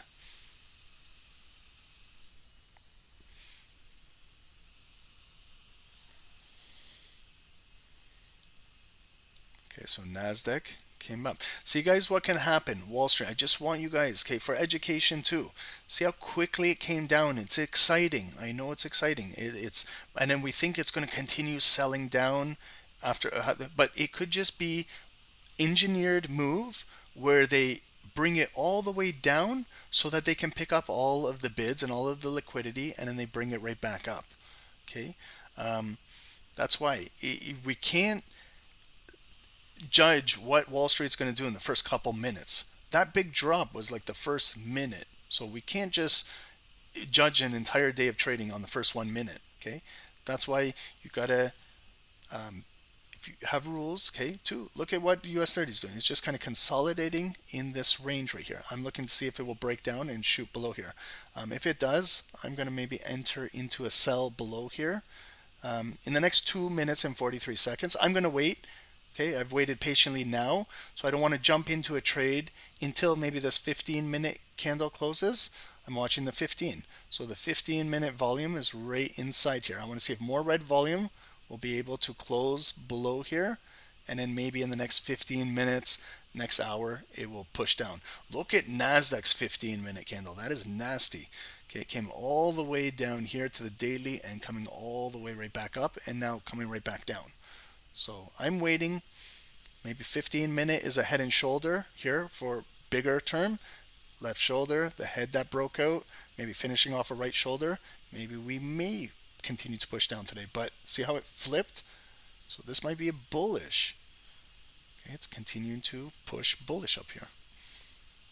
That's why I don't want to force any trades 1 minute, 2 minutes before a new 15-minute candle opens in the market, because could make a costly mistake like that. So if you're not sure, might as well just wait it out.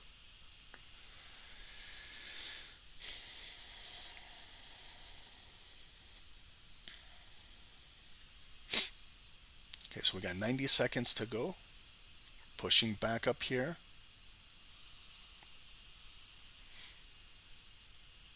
And then if you're like on YouTube, guys, if you're trading FOMC, please, guys, just trade careful. Yep, gold is gone, guys. 1939, 1940.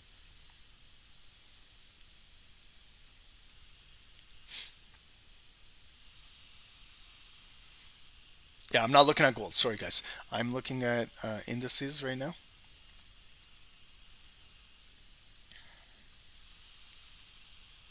You guys love gold, man. I think going forward, what we'll have is specific security days where we'll trade gold the entire session. and we'll watch it. Then there'll be one day where we trade US 30 all session. Then we can talk about the book. We can look at it. We'll have NASDAQ one day. We'll have S&P one day. We'll have oil one day. Okay, maybe that might be better. We're still going to get everyone that wants everything, but who knows? Maybe that might be better to do.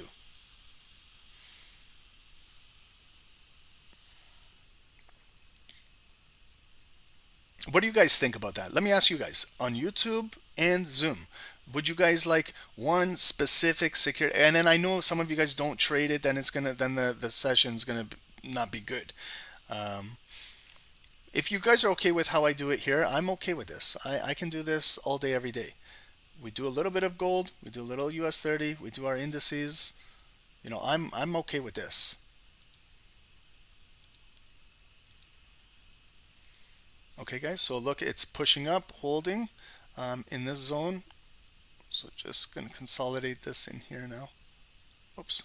Didn't want to.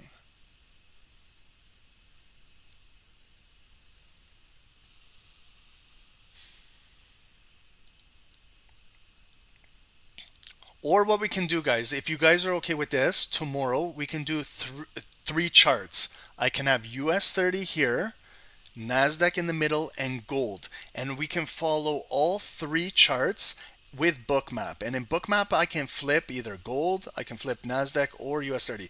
It might be hard for you guys on three here, but if you guys are okay with that, then that is easier for me. I prefer trading like then I can see if gold is doing something, it's right here in front of us and we can see it. So maybe tomorrow we'll test it out where we'll have US 30 on the left, NASDAQ in the middle, and we'll have gold here. So we'll have three charts on TradingView, and then we'll have our Bookmap right over here. Let's try that tomorrow, okay? And then I'll get your feedback. Maybe some of you guys will say, Ron, that's a shitty setup. Okay, then we'll go back to what we're normally doing. Maybe some of you guys might like it, and it might be easier for me as opposed to just flip-flopping. Let's try it tomorrow, okay?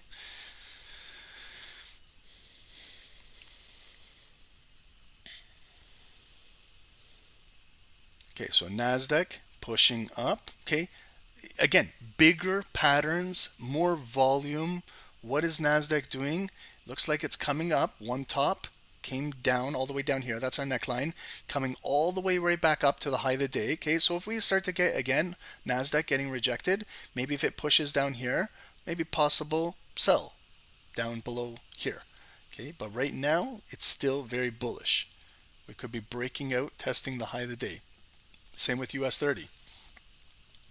That's the high of the day right there, okay? The previous high broke out, but we're testing it again, pushing up. Could watch these orders right here. 34,950, we got 75, 955, 32, 960, 73. Okay, the volume is coming in to transact. If you guys are in buys, let's watch what happens up here. If this 950 can get pulled out of the market, if it gets pulled out, then these bids can travel right. Yep, see, okay, watch now. 950, it's transacting right into it. They pushed it down. That's the wick on the candle. Okay, so it came down, but now its job is to pick up these bids below us. Yep, Joshua, FOMC, I'll be on. Okay, it's just us in the Zoom at Joshua. I'll send the link at 1 p.m. Okay, just right after this, I'm gonna go get some breakfast, and then we'll be back at 1, and we'll go till 3 o'clock, just after 3 o'clock, because then I gotta go pick up the kids at school. We'll do the same three charts. We'll do US 30, we'll do NASDAQ and gold.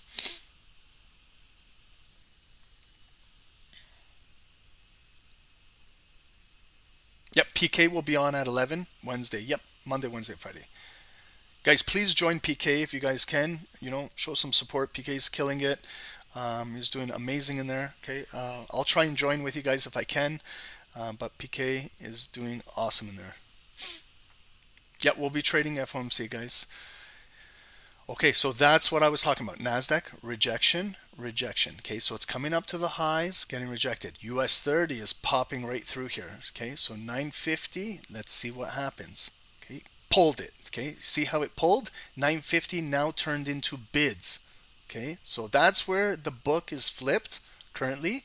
Now look at 950. 950 has, it's fast, but there's 15 bids in place. And that allows it to drive right through here. As a scalper, that's kind of what you're looking for. Just a little break like that to there, that's 15 pips. But it was just taking out that 950 block. And now it's continuing. See now how it opens the floodgates and allows the bids to drive right through here? See that that's kind of what we're looking for.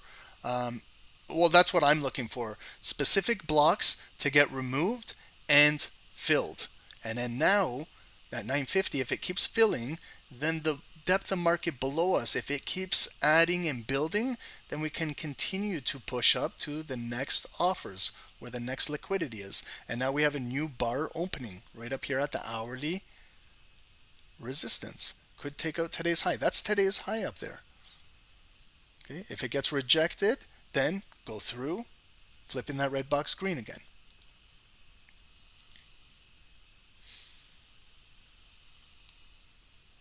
Okay, NASDAQ, rejection, rejection, rejection. NASDAQ looks like a good sell opportunity. Okay, 1 rejection, 2 rejection, 3 rejection, all lower highs could be pushing down. NASDAQ could be selling off, and US 30 could be hitting the double top up there.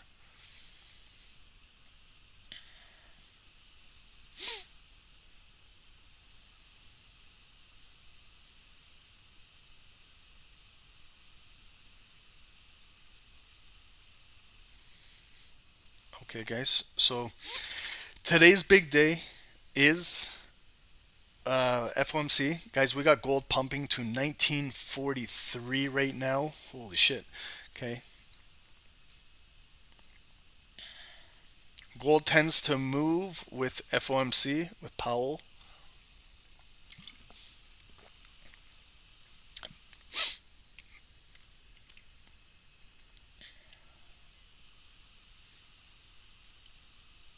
You guys buy gold? Good for you guys. Nice buy.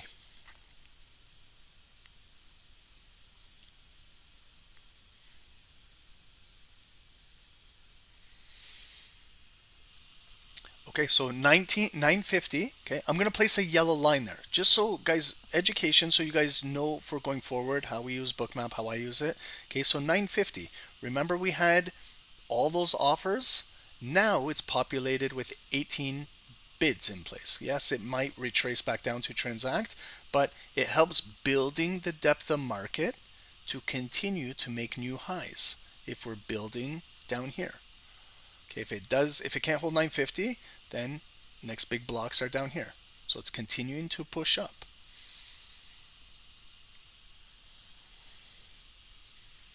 Oh my God, Sarah, 60% on gold today. What is... Yeah, I think you're done for the day. Please don't even trade FOMC or risk anything. 60, is that 60%? You need to take this week off. Sherry, unbelievable. Another 2% day. Sherry, if you want to join us for FOMC, but 2%, just walk away and enjoy your day, Sherry. That's a beautiful day, you know. Wow.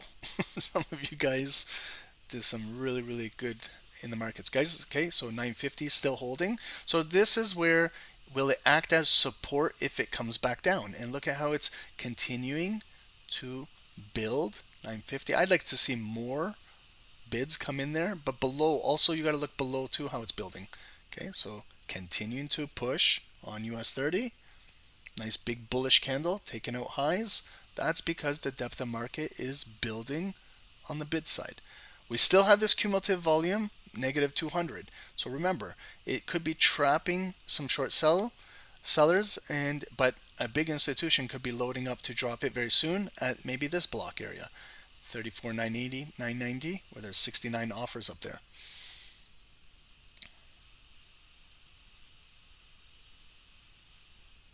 And remember, this is a critical yellow line up here, 34,685 for the Dow. Okay, so can we come up here? Remember, that's kind of yesterday's move up there. Okay, can it come up there and take that out? If it does take that out, might be a possible selling opportunity too up there. Sumit, what time is FOMC? 2 p.m. Eastern. 2 p.m. Eastern is FOMC, and then Powell is 30 minutes later at 2:30 p.m. Eastern. Okay.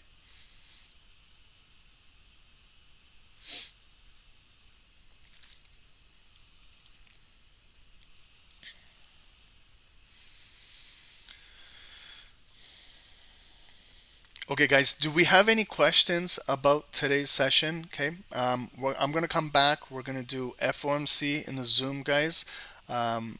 Is there any questions about today? Please, guys, if you're going to continue to trade, just trade with proper risk management. I can't stress enough, some of you guys have already exceeded a daily goal. We got to learn the discipline to walk away from the markets, guys. Please learn 1% a day. Compounding daily can help change your account, can change your life over time. Let's get in the habit of doing this. Let's not treat these markets like casinos and start gambling. If you hit your daily goal, get out of these markets fast and get some hobbies.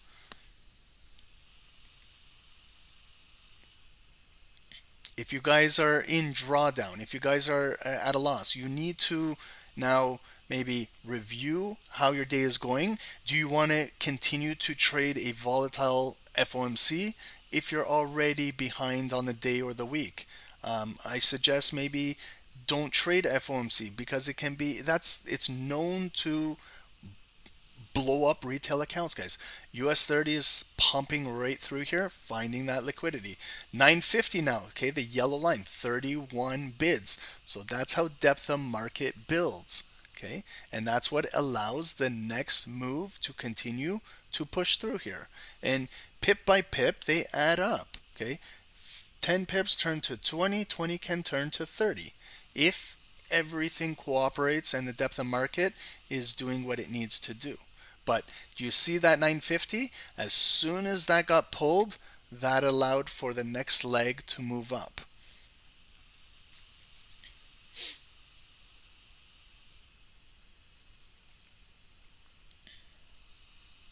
And liquidity wants to find more where the offers are. Where there it is. See how it's coming right up to there? 34,980, perfect. So it filled two ranges now, filled two zones.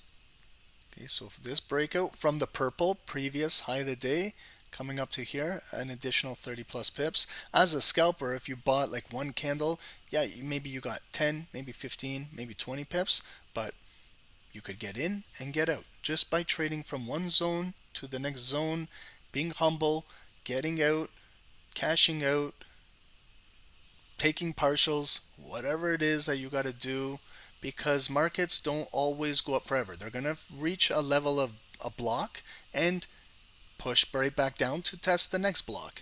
And that's what trading is. So when it came up there, if you don't do anything up there and get your additional 10, 15 pips, then it could come all the way right back down. But that's why you need to decide. That's why we're going on our last webinars. We've been really pushing what type of trader you are. If you're a scalper, you got to know how to scalp the markets. You got to have a scalper's mindset. If you're an intraday trader, you got to know intraday trading. Then you got to forget about scalping the markets. You're looking to hold positions longer, and then you can't get caught up on pullbacks because you're not a scalper. So you got to allow trades to breathe, to develop. You might have to have a bigger stop loss. You might have to have a lower lot size to allow it to move. But figuring out what type of trader you are will also help you along your journey. You got to figure out, okay, I'm a scalper. I know that. I was born a scalper. I don't think I can turn into anything else right now. I'm not transitioning. I'm a born scalper, a male born scalper. But that's it for me, guys. Okay, I'm going to go make some breakfast right now and have a coffee. I've been sitting here for a couple hours. My back is hurting. Mohamed, you cashed out 260 US dollars today. Amazing. Good job, bro. For everyone in Zoom, I will see you guys at 1 p.m. Eastern. I'll send out the Zoom link. And everyone on YouTube, thank you guys. We appreciate you guys for joining. Tomorrow we're going to try something new on YouTube. We'll do the three charts together, side by side. We'll do gold, Dow, NASDAQ, And so guys, if you're trading later today, FOMC, please trade careful. That's all I'm saying. Just trade careful. Don't over leverage. Don't do anything silly. If you've had a good week, good month, good day, don't feel like you got to risk everything on FOMC. It might be a very choppy session for all we know, and you're going to just give back all of your hard-earned profits that maybe it took you a week, a month to earn. So don't do silly stuff, guys. Don't just think like a retail trader. Yes, we are retail traders, but think of yourself as a businessman, a businesswoman. Think of yourself as like you are your own business as a trader. You are your own bank. Don't do silly things, guys. That goes for everybody. If you've hit daily goals today, walk away from the markets. Watch FOMC to continue your education and learning, but to risk everything, don't do silly stuff because you might regret it, and then you're gonna be mad, and then it might ruin the rest of your week. It might ruin the way how you trade next week, and then you're gonna go again in that vicious cycle and that slump that we all go through. Just try and learn, discipline, and keep moving forward, guys. Okay, this is what I was talking about. Maybe a sell on NASDAQ below this area. A lot of rejection wicks. Always follow also wicks, wick analysis. Wicks tell you a lot about the market too. Came up, rejected. Came up, rejected. Came up, rejected. Came up one more time, rejected. Closed with a big bar, and then short pullback and maybe continue dropping. US 30 is on a tear right now. Okay, so US 30 is continuing to move. 950, look at it. How it held. There's the pop. So short sellers are getting ruined right now on US 30. The buys are just breaking right through here. Okay, next block, 35,000. There it is. 88 offers. Possibly the market wants to come right up and transact right into there. Here we come up to the next daily yellow line. Okay, guys, there it is. Big, nice, big bullish breakout coming, holding hourly white line. See, everything I do is for a reason. When I'm doing top-down analysis, all of my levels, I know it gets really, really ugly with all the colors, but it's there for a reason. And then you see now 960, 950. Look, it turned into a block of bids. See, this is how you flip the book, and it fills right up to 35,000, and there's the pop. You know, when you're looking at going away from the market is bullish right now. Okay. So, wow, what a nice pop, guys. Okay, so thank you, everyone. If you guys can, on YouTube, please leave a like when you leave. We do appreciate it. Subscribe to the channel so that you guys can join us anytime we're live. And we do appreciate it, guys. If you want to join the Sniper team, we would love to have you guys on our team in our Discord community. There's a lot of new things developing over here at SST. A lot of things that we want to do too. To continue to help as many traders as we can. Guys, join us. If you just want kind of signals, we have a signal only channel, but what I recommend is this one because you get all of our courses, you get all of our webinars, you get to all of our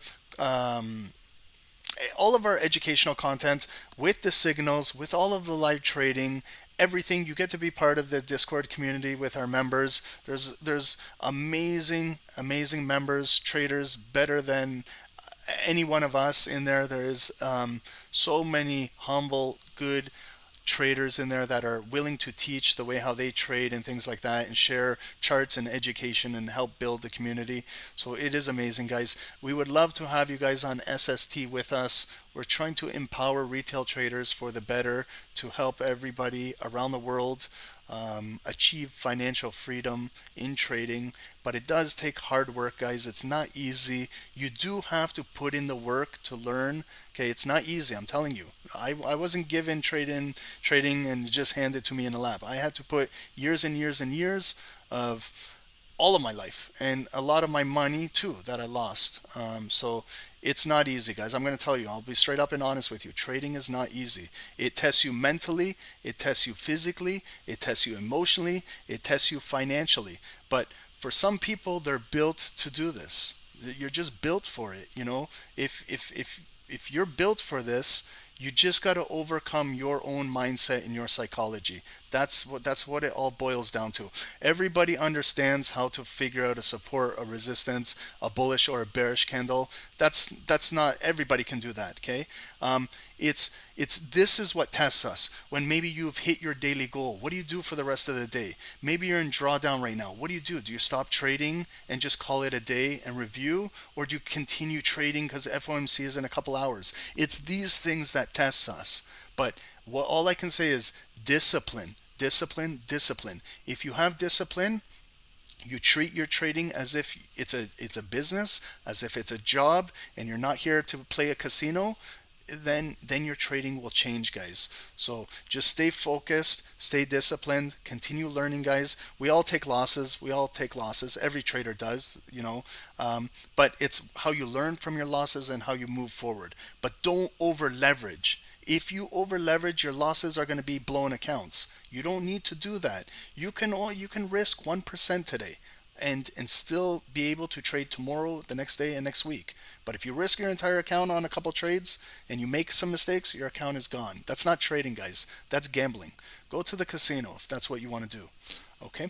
So with that being said, have a great rest of the day today, guys. Please be careful trading. Zoom, I'll see you guys in a little bit, around 1 o'clock, and we'll get ready for FOMC, guys. Okay? So thanks, everyone. God bless. Have a good day, everybody. Enjoy the rest of your day. Thank you, guys.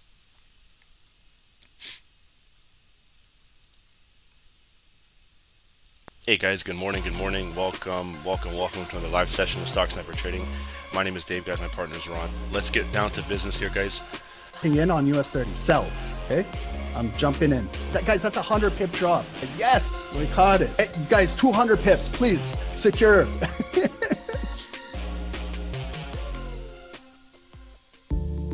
Trading with a perfect broker is the key, which takes you one step ahead. At AAAFx, we have you covered. The future of Forex is zero commission. Here at AAAFx, we offer ultra-low commission, which starts at 99 cents per lot. Our account's spreads start from 0.0 pips.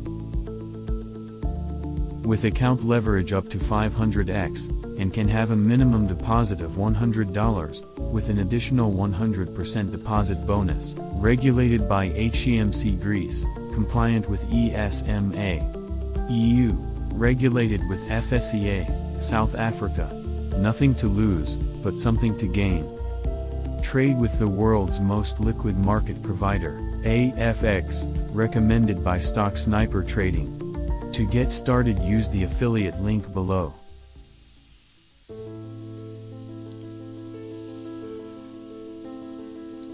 As a trader, we all look for tight or low spreads, which helps us to get in and out of the market. Using the right broker can help us try different strategies. With multiple options of brokers on the web, here at Stocksnipertrading, we have a recommended broker, that is, HankoTrade. With spreads as low as 0 pips, and leverage up to 500x, HankoTrade is just one click away. With multiple account types to choose from, you also have a minimum deposit of $10. Using HankoTrade's affiliate program, refer a friend and earn up to a 40% commission on trading volume. Built by traders, for traders. HankoTrade.